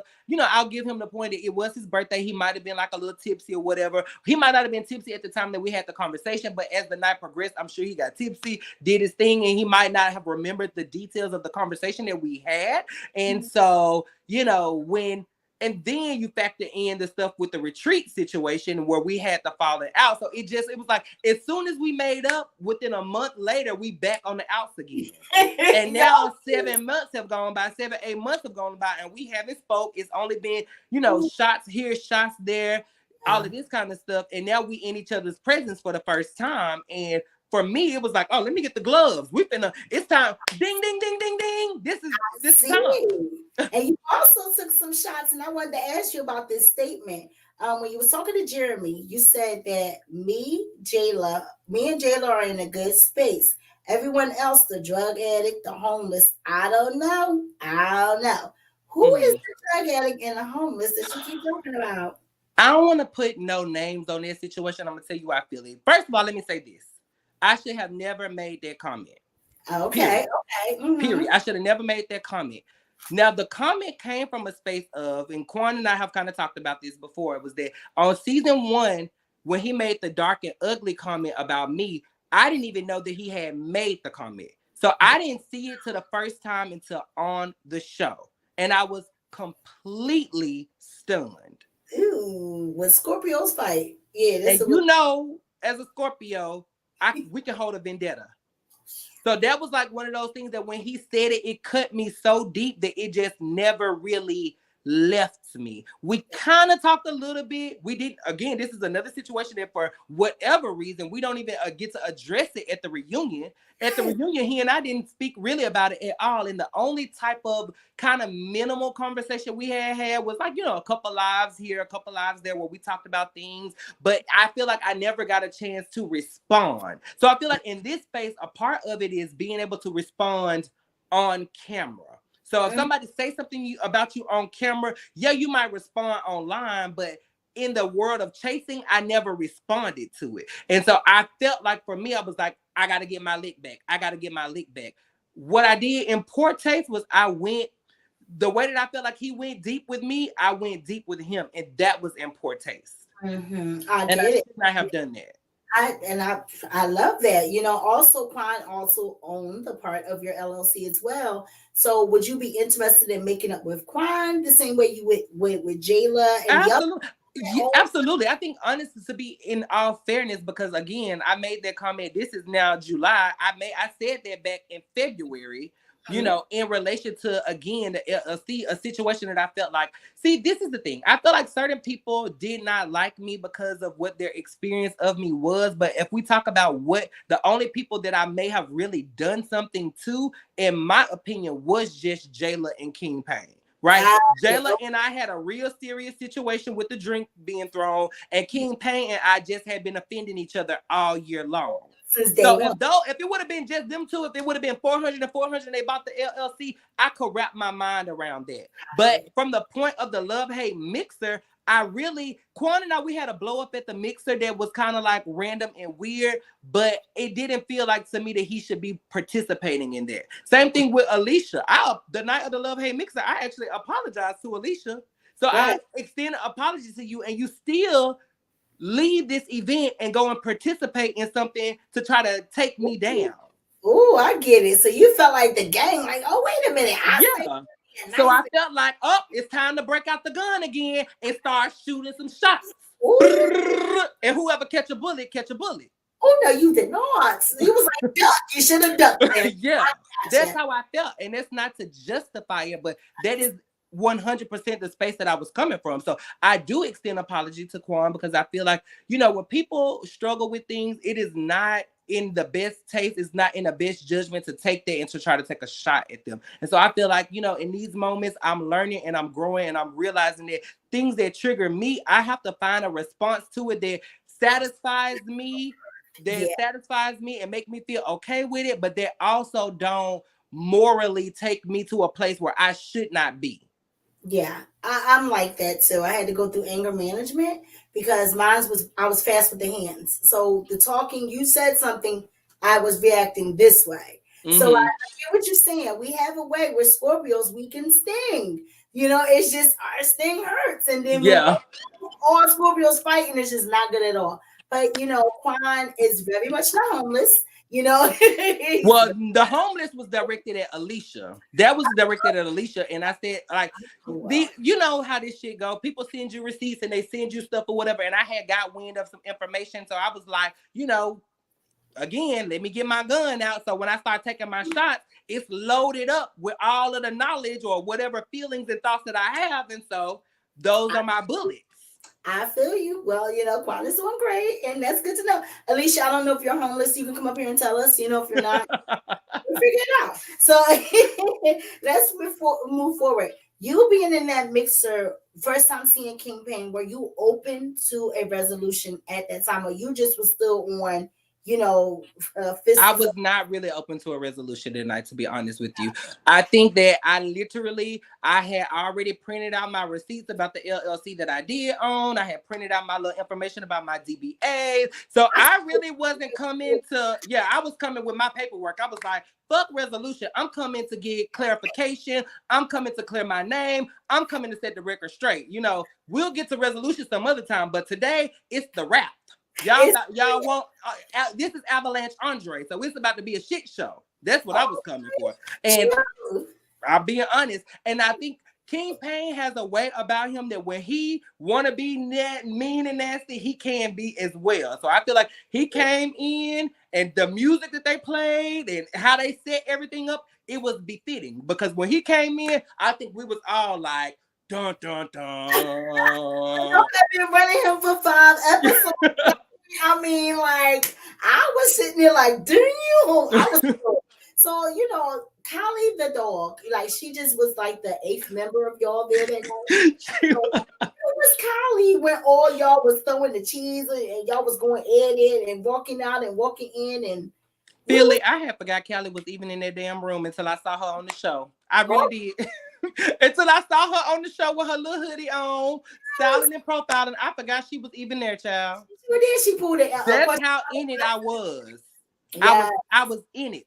You was in it. You came prepared. You came prepared. Okay. I was in it. I see you. Poetic said on our last interview that Callie was taking a sip out his cup, watching all y'all act crazy. Mm-hmm. She was. I saw that. I was like, "Oh, Callie just got her little sip real quick." Hold on. So the question was pulled. Who do you not see it for? And I've asked everybody that I've interviewed because I don't really get to hear that answer from everybody. So Andre, I'm gonna ask you. Who do you not see it for? Present day, I mean, I would just have to say I don't see it for, Nicole and I guess obviously Rich. I don't really see it for them in terms of, and not even because I don't like them. If you don't see it for me, I don't see it for you. So if you got smoke with me, then I can give you the smoke back. You know what I'm saying? I feel like this season I have presented myself as the type of person like, I'm not bothering nobody. I'm not, you know what I'm saying? I have my own beefs and things that I have to take care of with King Pain and, my own lingering issues, but I wasn't coming to try to start no new situations. But I feel like some of us hold spaces in this group where you almost automatically have a target on your back, and people feel like the best way to solidify themselves in the show or in the group is to come and make an issue with you. I'm a firm believer in, in these spaces, if you're genuine and trying to build a friendship with somebody, if you genuinely really want to get to know them, when something goes off track, you're going to try to get it back on track. Not if it go off track, you're going to help push it all the way into the left field.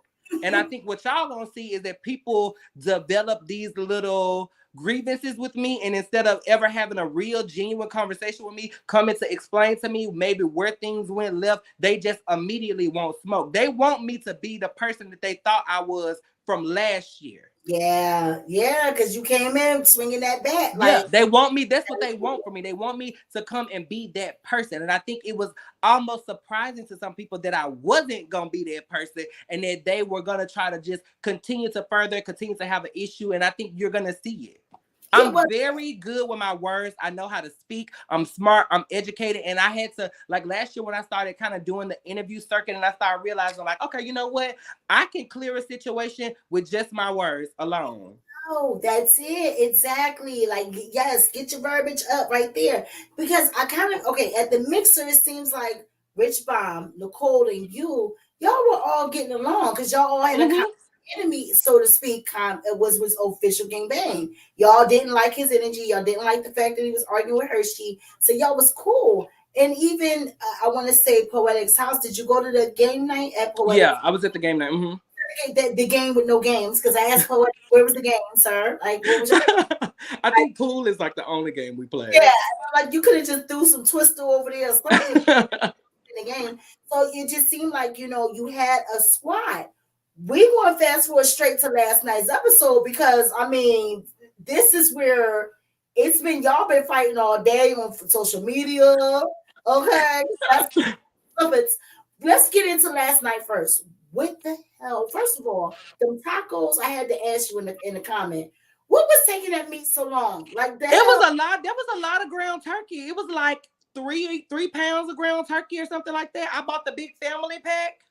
And obviously, like, I'm having a conversation, and like, part of like being in these situations for me, like, I have a little bit of anxiety, and sometimes I have to like manage my anxiety. So I felt like the situation was escalating, and I'm trying to keep myself calm. And the way to keep myself calm is to focus on the task that I'm working on. So yes, I'm gonna have this conversation, but just to make sure that I keep things neutral, because again, like, I don't know what it is about me, but if I make one wrong move, he was trying to get in my face, or what I'm saying, like, all of these little things that people will try to use to gaslight the situation. So I'm just working on managing me. Stand right here, work on the meat. Say what you gotta say, get the goddamn taco seasoning. Say something else, cut up a damn lime. You know what I'm saying? I'm just trying to manage Andre. I see, because I'm like, yo, I could not focus. I'm like, what the hell's going on with me? It was getting hot. He had me up in early. Okay. What y'all did see was the meat flying out the pan, falling on the floor. I was having to stop and pick meat up and throw it away because it got so there was literally 10 to 15 minutes of us being in the house. Next time, order Taco Bell. I'm just saying, it just to do that. Like, listen, y'all missing some good tea here. So what? Why? Okay, had you been at your point by then, Palm Springs? Nicole comes in, you give her a shot. First of all, y'all need to not take shots because shots just argument. Like, yeah.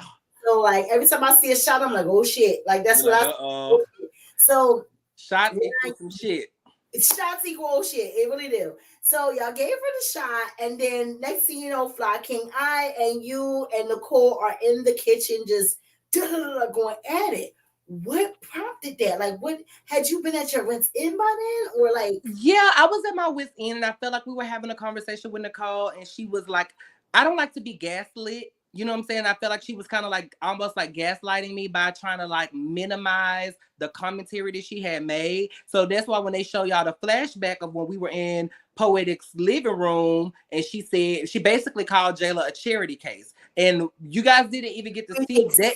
Yeah, y'all didn't get to see that even in its entirety. They showed y'all a little clip, but me and her kind of went at it at Poetic House because at that moment I was just like, girl, stop. It's enough. Cut this out. What are you doing? So last week, I'm not even gonna hold you. Last week episode, I was furious. I was so mad that they left because they didn't include it in the show. And then I see this week that they used it as a flashback, which I was grateful for. But I was even still like, I was like, okay, I'm glad they used it as a flashback. But I also felt like it left so much of the conversation out because in that moment, I called her out to her face. I have never been the type of person to not let you know how I feel. Probably that might be a downfall is that I'm too vocal about how I feel about situations. I was very vocal to her about, please stop talking about Jayla. You don't know her. Stop making comments about, what she do for her occupation and, all of these things that you don't know to be true because you never even met the girl. So when we were having a conversation, I think I really just wanted and had hoped that Nicole would just be like, you know what? I shouldn't have said that. Like, my bad. You know what? Because people in this space, you can make a mistake. And in making a mistake, you can just simply say, I made a mistake and I'm sorry. I should not have done it. Let's start over, which is basically what Jayla did when she finally got there. So in that moment, I was just hoping that Nicole would just be accountable because obviously, all of this shit is recorded.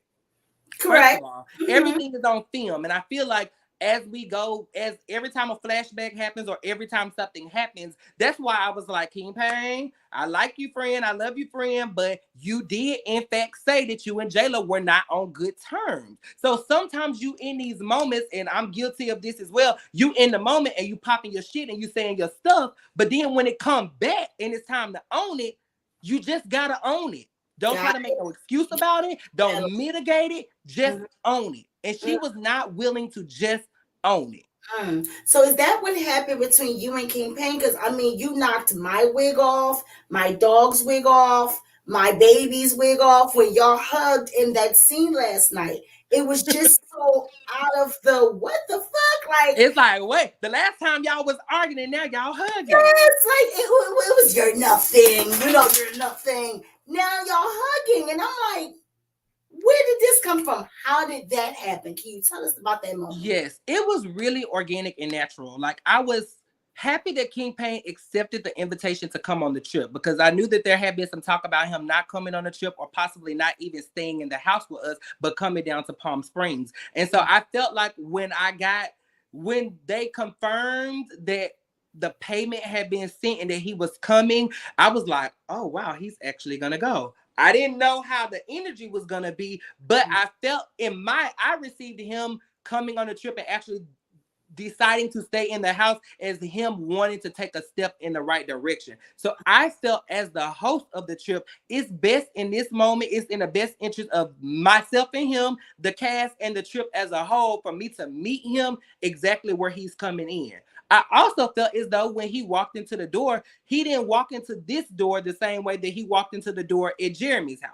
Oh. In my opinion, I felt like when he came into the trip, he just came in and you could feel a sense of humility and a sense of humanity with him. Because sometimes I feel like we don't always get the person behind King Pain, we get the character of King Pain. And I felt like in that moment, he came in very humble, and that he was kind of coming in like, okay, you know what? How can we figure this out? And so that's really what it was. I was like, it's not like we have never made up before. I think the difference is we have made up in the past and it just never sticks. And this time we made up and it actually stuck. You know, so like we gave each other a hug, and as you guys can see, the embrace like lasted for like a minute. And I feel like in that moment, I felt like I felt him and he felt me, and I felt like the energy was like, I don't want to do this no more. I'm tired. Oh, like we tired of seeing it. I'm not gonna lie. Like everybody was saying you're using it for a storyline, and I'm feel like no. In doing my research with this interview with you, I'm like, he has so much going on that he literally can use for a storyline. Like, this LLC thing is done. Like, we're kind of over it. Yeah. So it's a joy and a relief to see y'all hug. But I'm not gonna lie, the thug in me was like, why are y'all hugging for so long? Because I thought one of y'all was stabbing one of y'all. Like, oh no, oh my gosh. So, but you know, it turns out it was all fine and well. And I also saw a little piece of paper come out, the same piece of paper that looked like the reunion paper. Right. And I was like, no, could it be? Could it be? But then you whispered to King Pain something. What did you whisper? Like, what was to be honest, I had the same thing last time. I was like, what did I whisper? And I think the only thing I could think that I whispered to him, because again, it's been months ago, I was like, what the hell did I tell him?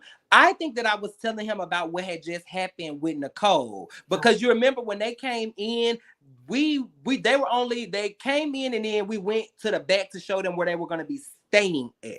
And so then we all walked back out to the table, and that's when the conversation continued. So I think, if I'm not mistaken, I think I just kind of whispered to him like, hey, just so you know, like, we just had this whole situation with Nicole, like, just keep Jayla. Got you. Like, yeah, my shop back, but right now we got to keep this face together because they fighting already. Yes. Yeah, I got what you're saying. Did you pick the rooms? Were you in charge of this whole Palm Springs trip? Because y'all been fighting on a lot. Like, we're going to get into this stuff that we got right here. So, I mean, what's going on? Like, what's this Palm Springs trip? What did you post today, Andre? I'm trying to see how I want to word this. It was my trip. Prior to there even me knowing who was on the cast or whatever, I had already told Q that we wanted to do a trip. Me and Fly King had been talking pretty much all summer about doing a trip. We talked about going to Big Bear. We talked about going to San Francisco. We knew that we wanted to do a trip, and we knew that I knew from production that they wanted me specifically to Fly King and I to be the people that did the trip. Okay. So that was already a thing before anybody showed up. Now, kind of rewinding back to San Diego, as we were all in San Diego and we're actually vibing, we're actually getting along, and we're having fun, I'm like, well, hey, the trip might be even more dynamic if we include a couple more people in it to kind of round it out and make it full. At that particular time, King Payne obviously was not an option because he and I were not friends. Right. Jayla lives in Las Vegas, and she's not the type of person that really want to plan. And you know what I'm saying? She's not going to do all the things that it entails to plan a trip. And I had only seen just a little bit of Hershey pretty much at that point. I really hadn't seen him. I was aware that he had his kids, so I didn't feel like he was going to be the person to kind of do it. So it just only seemed natural that I did it with. Oh, my other phone right now. They're telling you, production, we gotta get the recipients up because we on to the recipients now. Okay, cool.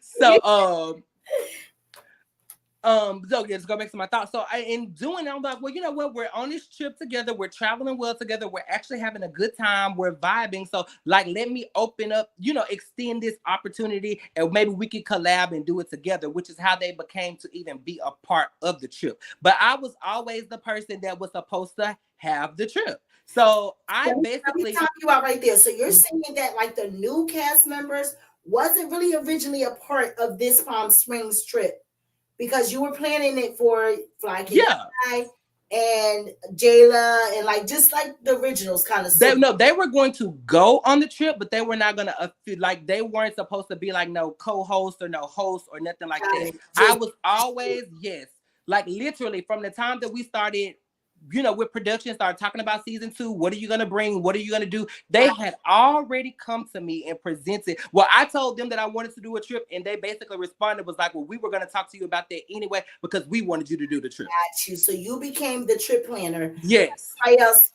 submitted their itineraries of what they wanted to do for the season. Yes. Okay. Yes, that's basically how it went. So I had the conversation with them because now we're in San Diego. We're having a good time. The vibe is right. So I'm like, all right, well, let's do this trip thing. We're already planning the trip. Like, what if you guys come in and do it with me? Fly King was very apprehensive about it. He was like, well, why are we inviting the new people to like host the trip with us or whatever? Like, he was already like, well, let's just leave. I'm like, no, like I like them. Like, let's make it a bigger. Fly King, I said leave them out. Like, He was not here for it at all. Like, Fly King, I hope I'm not throwing you under the bus because I'm not trying to, but I'm just being honest about the conversation that we had. Like, he was hesitant, like he wanted it to just be us, which I could get it. Like, and I hate to bring up like the whole OG thing, but like we put in a lot of work last season to even get to season 2. So I think it wasn't necessarily about them where he didn't want them to do it. I think he was just like, well, you know what? We the OGs of this. Like, we need to do this. Like, this is a task that's more suited for people that's already been in the group. Gotcha. You get what I'm saying? Like, I think that's where he was coming from. Okay. And I was like, well, I'm thinking more like, well, obviously by bringing other people in, now it gives us the opportunity to do like different activities, to have like, to like build the trip out so much. I have never claimed to be the most rich person or have all of this, that, and the other. So I was like, well, by doing this will help alleviate some of the burden off of me. It'll give us multiple things to do, and it'll be a cool way to integrate the new people into like a situation that's gonna be a major part of the show. Because last year we didn't get to go nowhere. Right. We didn't get to do nothing. So this year we're getting to have a trip, and now it's a way for us to include the people that are new to the group in something that we're doing for the grand scale of the show. I'm always all about the grand scale of the show. The end result. I get what you're saying. You're trying to get to go look at Fly King out. So man, watch what happens. Like, he was right. Like, I was right. I feel like we need to talk Fly King out. We're gonna have our interview. But so, okay, Andre, so you took on the task of planning Palm Springs and getting everything together. You got the tacos, which we talked about. We should have did Taco Bell. Okay, we no shots at the door. Y'all already had the tip inside the living room. King Payne comes in. You guys embrace and hug. Knocked everybody in the comments. Like, everybody threw their crowns. Like, what the hell? Like, it was going crazy. Okay, so y'all broke the internet. Now it's Jayla and Nicole. I feel like this is Nicki Minaj meets Cardi B. Yeah, that's what it's giving. How this is going to look when they sit down for real in real life. This right here, first of all, what team you on? Because I know you got a team. You know you got Morris, I'm on the team of the truth and what's right. And I just honestly, genuinely feel like Nicole was wrong. But this is the thing. And I reiterate this because I feel like one of the narratives that's trying to be put out there is like perhaps that I was team Jayla and then maybe like I was going, hard at Nicole. I continue to try to be Nicole's friend. She had been talking about Jayla from that point. So to the point of the trip, which was in March, from the time that we met her in November, from November to March, she had taken multiple shots at Jayla, at which time that I still tried to be friends with her. I was still trying to be cool with her. I was still trying to navigate this situation and help her navigate this situation so that it doesn't have to be this thing that you are insisting on making it be. Okay. Because if in all reality, in all actuality, if I had a beef with her, or if I was mad at her, or I really was so upset about the things that she was saying in Jayla, I wouldn't have included her in the trip. I wouldn't have invited her to San Diego. I would not have wanted anything to do with her. But that wasn't my stand. I just felt like this girl is making some missteps. She don't know what she's finna get herself into. Not even just in terms with Jayla, but in terms of with the viewers and how all of this is gonna look when it plays out. And she just seemed very reluctant and headstrong on making these things be a thing. Same thing with the sweater. We talked about the sweater.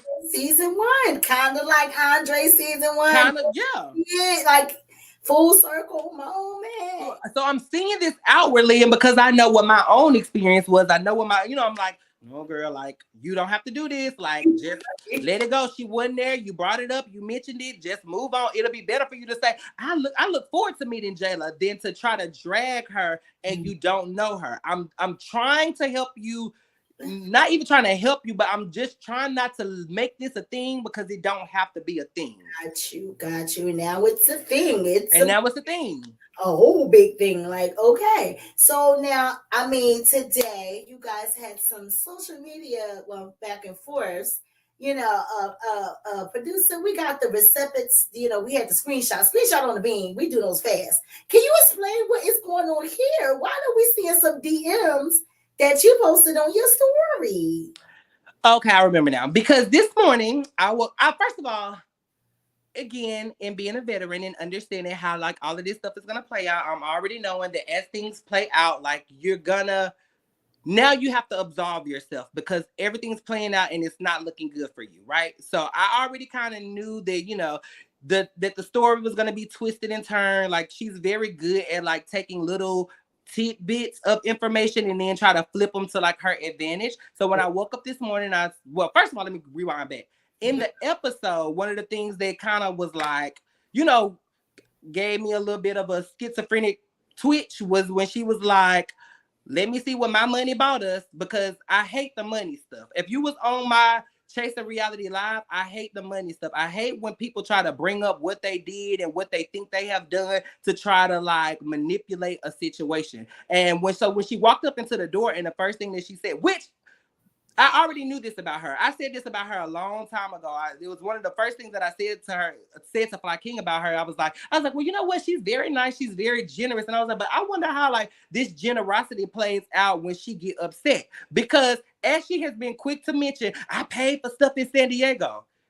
Let me just rewind. In San Diego, the activity that we did that you guys did not get to see, she got there like I think a little bit before us. Me and Fly King got there kind of like, it took us a minute to find a venue. By the time we got there, she had ordered some drinks that she paid for. She had paid for everybody's bowling shoes. She had bought some snacks. And I think she had paid for a bowling lane, which was all very kind and very generous. And I appreciated it and I thanked her for it. I did not ask her to do it though. I didn't ask you to do it. I never mentioned that you needed to do it. I never insinuated that you should do it. You did it on your own. So if you did it on your own out the generosity of your heart, why the fuck then are you on my Chasing Reality Live talking about, well, I saved the San Diego trip? No, baby, you didn't save anything.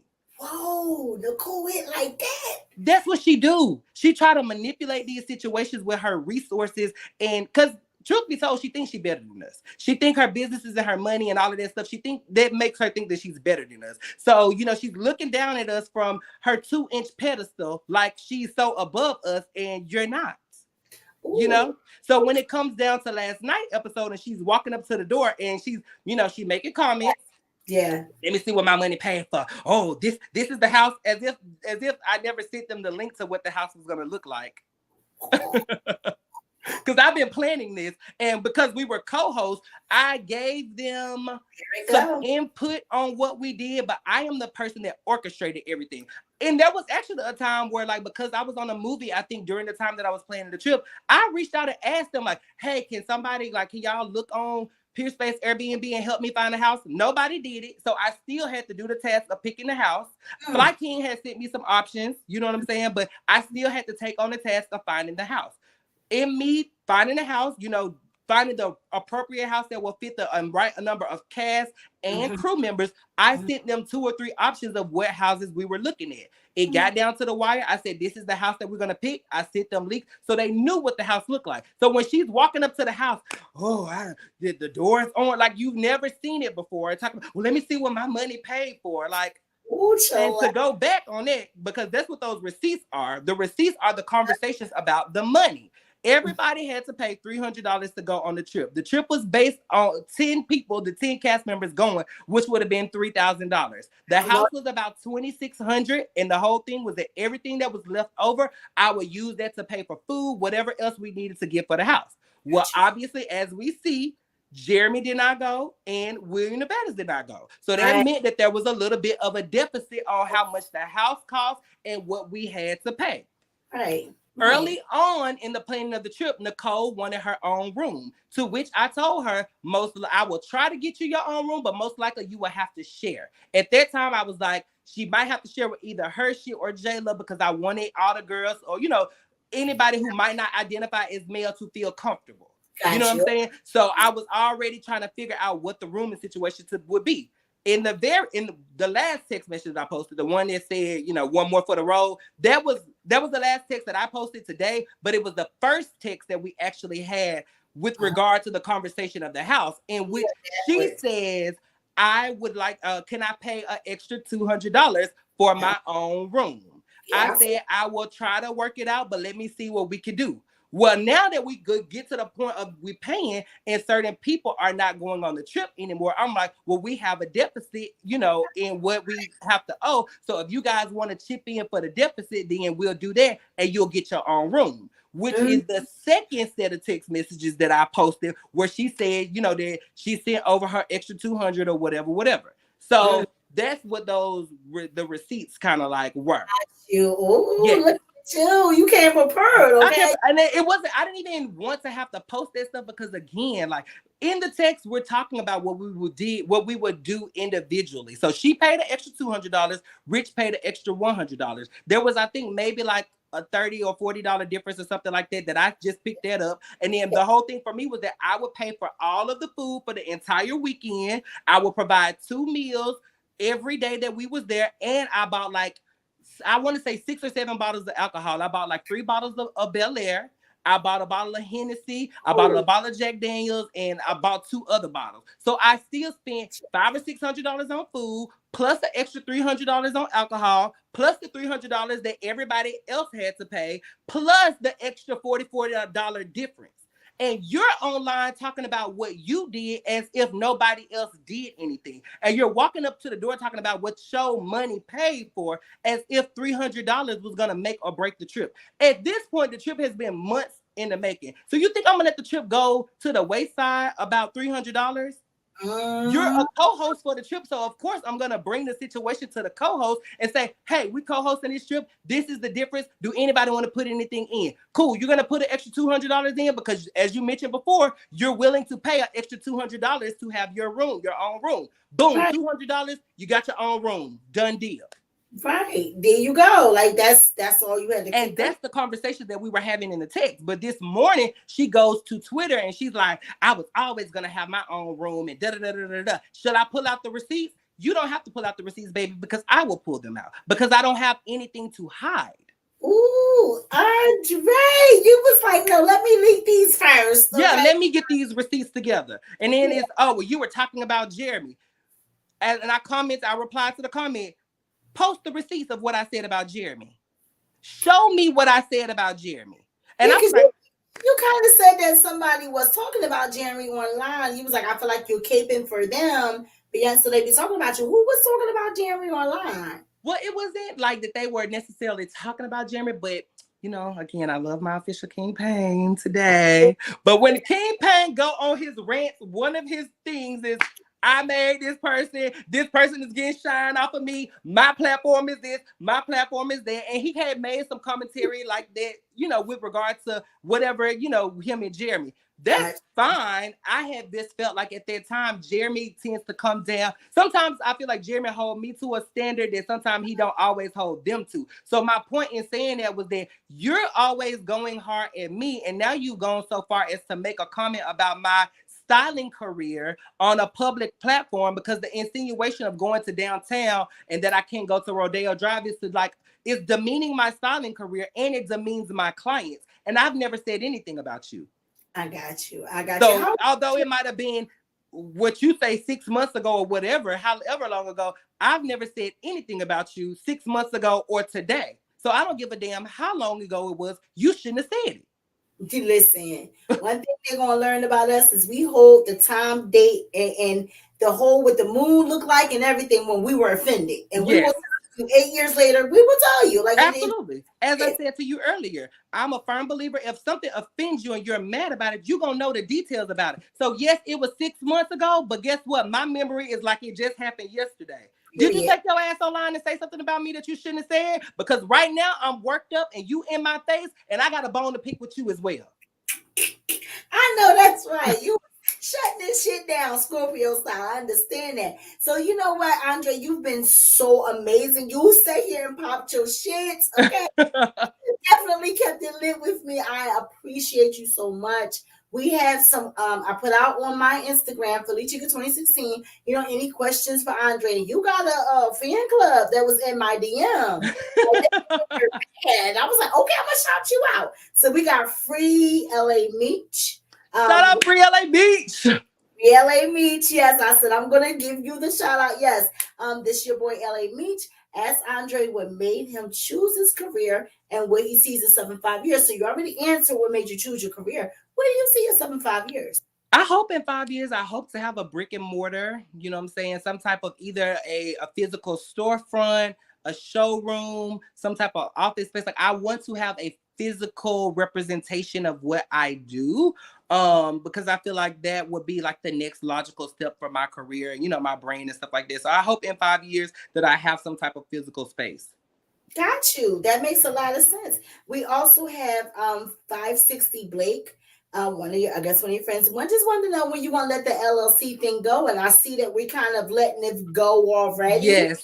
So we're at the tail end of the LLC situation. Yeah, it took a minute for us to get here, but I want people to understand that though it feels like, oh, we're dragging it out to you, this is really my business. This is really somebody purchasing my business. So, for somebody I haven't seen in 8 months, I cannot just walk into a situation and be like, all right, all is forgiven. By the time that I did finally, be able to move forward, King Payne, a huge factor in that is that, so anybody that has the LLC knows that the initial filing only lasts for 1 year. After that, you have to pay the filing fees and the reporting fees and stuff like that. So for me, what would let me know if you really want to move forward is that when that year mark come, if you go and refile, that lets me know now that you want serious smoke. But when the year was up, then it let me know that this was one of those things like, a slap on the wrist type of thing. Like, let me teach you a lesson about how I'm feeling. So I'm going to give you that initial shock. But now that it's up, over, and done with, I'm not going to continue it. And that's why I was able to eventually be able to move forward. So, there's still a little bit more of a wrap out that has to happen with it, but we're at the tail end of the LLC. It's amazing. And you know what? We also got to hear about the passing of your mom over here at the Crown family. And I lost my mom October 16th of last year. So I totally what you're saying about when birthdays come up, things like that. We actually laid her to rest the day before my birthday, which is my birthday is November 7th. We laid her to rest November 6th. So this is coming up on a year of it. So we seen with Jeremy explaining how just the littlest things you want to run and tell your mom, especially when you're so close to your mom, it really brought me to tears. And I was like, you know what? I understand Andre. So I love that Chasing gives you guys these vulnerable scenes what makes you what made you come out, decide to tell about your mom passing, and just show that vulnerable side of Andre? What makes you film that? I feel like it's kind of something that people know about me, but it's also something that I don't really speak about like very often. I feel like it's so personal that I try to protect it. You know what I mean? Like I feel like it's like that one thing that's Yeah. Oh, sorry. Andre, I understand. You got my thug tears. They gonna fall in my face today. They can't fall. I'm sorry. My tears have never fell, so don't make them fall today, okay? Oh my God, don't make me I cry. know. I'm sorry. I feel so bad because I know like you coming up on the year, and I understand what those moments mean. You know what I'm saying? And how they feel. And I feel like, unfortunately, because of how everything played out last year, that people don't get to understand that I have things that hurt me, things that bother me. And yes, sometimes I present in a way, but it doesn't like make me exempt from, you know what I'm saying, like having a moment of vulnerability. So I was apprehensive about showcasing it, but I also feel relieved that I was able to showcase it because it is something that it triggers me when her birthday come around, when the anniversary of her passing comes around. Like this year was the 9th year, and that was just like a couple weeks ago. And I feel like I remember when it happened, I remember thinking to myself, it's gonna be one day you're gonna look up and it's gonna be 10 years. And I feel like I'm approaching that moment and I can't believe it. And it still hurts like it's And it yesterday, still right? hurt just like yesterday. Sometimes Yeah, it feel like just yesterday, and sometimes it feel like a lifetime ago. You know what I yeah. mean? Like I Yeah, go back and you have forth. that this moment. Yes, Yeah. you really can, because you're like, wait a minute. For me, like I said, it's only been a year, so it's like it went so fast, but then again, it felt so short. Mm-hmm. So I totally understand, and I came into this interview like, you know what, with you, even with Rich Bomb, with Official King Payne, it's been a lot of lost around you guys, and with us, and we understand that pain. You know what I'm saying? That, and I think if y'all come together with that more so than this LLC shit and everything else, y'all gonna make a phenomenal team. Season 3 is gonna be bomb. Okay, season 3 is gonna be amazing. Y'all are Yep. already trailblazing so far, so much, so fast, and it's getting bigger. And I appreciate everything, even if you're the villain. And I done called you sweaty, but you my favorite villain right now. Okay, I Thank you. I appreciate it. I appreciate, you just being open to having a conversation with me, open to understanding what my position on things are. I love how y'all ride so hard for King Payne. I love how, you know what I'm saying, you can see the impact and the influence of what he does and the people that support him, in the chat, dropping crowns and really supporting him. And I think that, a lot of people bring a lot of stuff to the table, and when you see those things, you have to give credit where credit is due. And I always just try to give him credit in knowing that like he holds a space, especially in these YouTube streets, that when the Chasing Show come on, they there riding for the King the Payne. You crown gonna thing, see the yes. crowns, you know what I'm saying? And I'm Bring so crowns and everything. you gonna see it. And I'm so, shout out to Mama Payne, somebody who has been so kind to me and, just received me so well, his entire family. And I'm glad that he and I can finally be in a place where we put this behind us and it actually stuck. And we could go out in Hollywood and hang out and people see us together and they like we literally had to get to a point where we was like, okay, we can't even go out and do nothing together now, because when we would go out before the show and people would see us together, and it was like, but I'm also glad that now we can do that. You know what I'm saying? I brought him to events with me and he's pulled up to support me, and we've definitely we're building a brotherhood and a friendship that I'm proud to have with him. And so shout out to the King Payne. And welcome to the Royal Palace. You are now a member, okay? We're going to get you a crown, all right? I'll get my own crown. Yes. Your own fan, okay? And a fan, okay? Boom. That comes with the package, okay? And then you got the squad, okay? Because we go deep, okay? So, period. I'm messing with you. We throwing crowns for you. You understand? So, I got, speaking of throwing crowns for you, one of my co-hosts has a little crush on you, so to speak. Are you single, Andre? I don't want to get you in trouble. I'm very much single. I know who you're talking about. Are you wanted to just do a little high real quick, make my co-host day a little bit? Of course. a co-host day. Co-host, where you at, co-host? Where you at? Let's get him. We're gonna get him all together. Because this has been a thing. And I said, if you make up with me, Andre, you could talk to my co-host. So okay. Okay, cool. I made it through the gates. I'm in the kingdom, child. In the kingdom, child. Now, listen, this is temporarily because you F up, you keep your shoes on. I love the prerequisite. Like, you in it right now, but you can't get kicked out. Listen, I'm in it. I'm just saying, I'm in it. All the rules before you sign this contract. Just letting you know. So, but yes, he's coming. Oh, there we go. He's coming. Here come. But while we do that, we have any questions from the chat? Andre, again, you've been amazing. Like I'm so glad we got this. And I really want you to go into everything, even reality TV, being you. I know that shyness because we can outshine people, we can outspeak people, because we're silly. We're the best. Scorpios are the best. But just be you. Yes, I agree.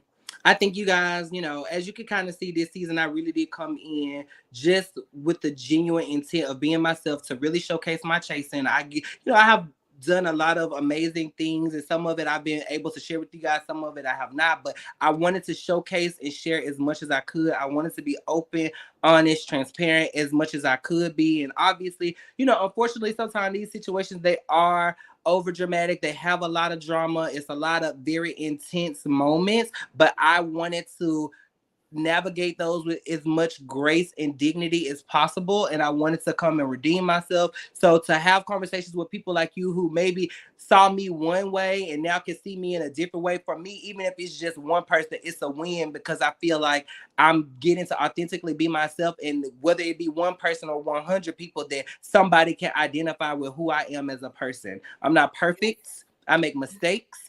Sometimes I'm right. Sometimes I'm wrong.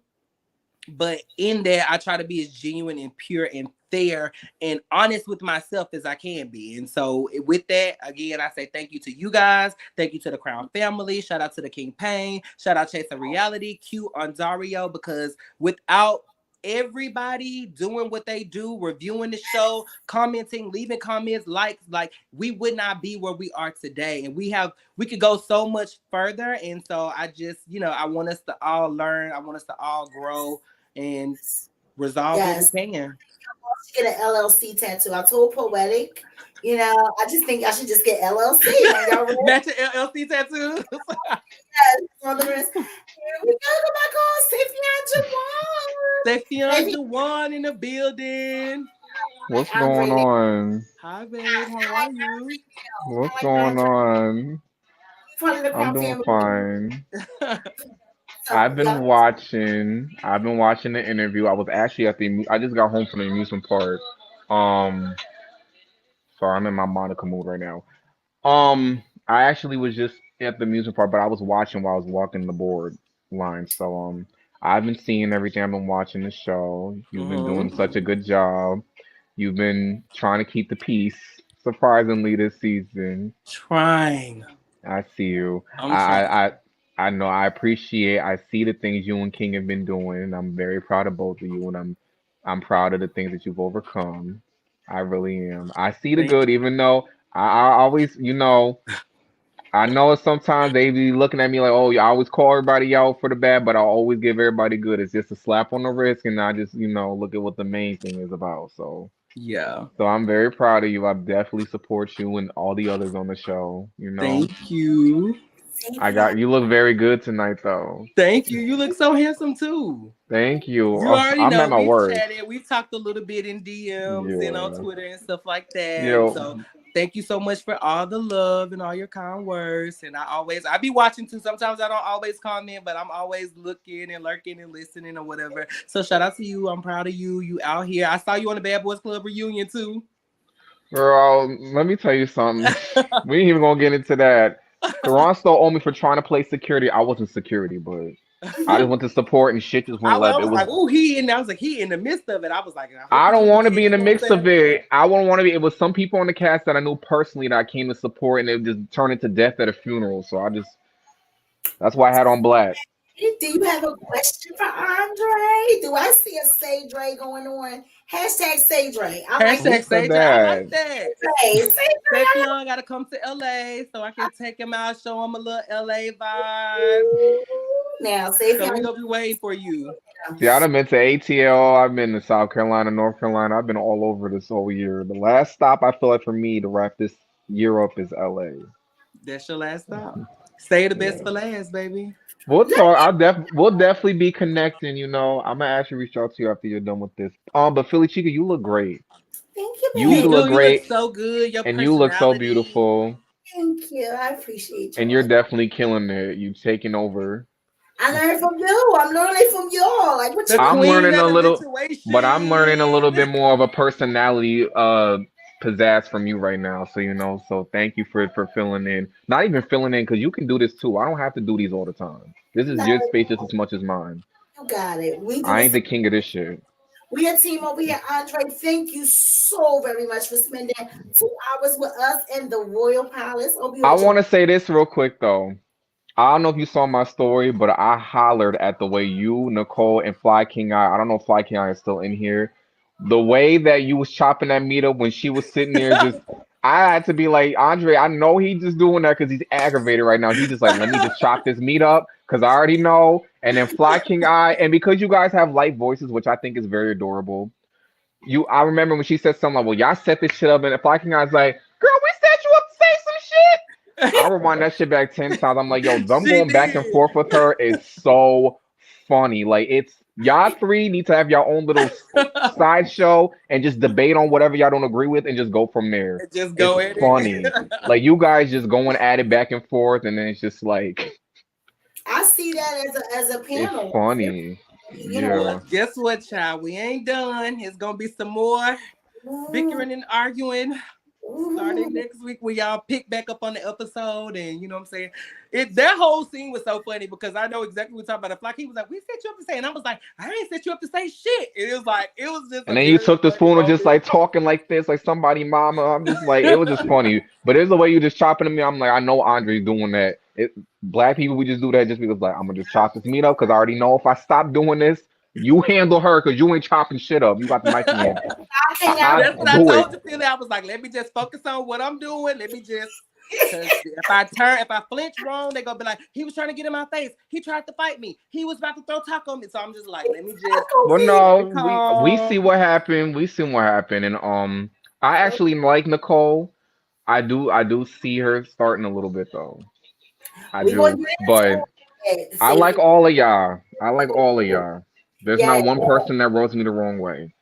Well, keep praying for us. Who knows? We might be able to turn a corner one day. I know the pot is hot today, but maybe as things simmer down, as you know, again, I feel like we all require a level of accountability from each other to be able to get over these situations. So maybe, you know, one day I can take the accountability that she needs from me. Maybe she could take the accountability that I need from her, and maybe we can move on. If we can't, I'm okay with it. I maintain that she is a good addition to the show. I don't have no, you know, these issues that I have with her don't make me hate her or anything like that. But I'm not going to stand by and let you gaslight me, deflect on me, and pretend like I'm not seeing and experiencing the things that I know that I'm seeing and experiencing. So, and what's your issue with Rich Bomb, real quick? Like, why is he just caught in a crossfire? Well, you'll kind of see it. I think it's just really I don't have an issue with Rich Bomb. I really maintain that Rich Bomb have an issue with me. I think as you kind of see that the way that things play out, maybe it's just something about me that he don't like. Maybe I rubbed him the wrong way.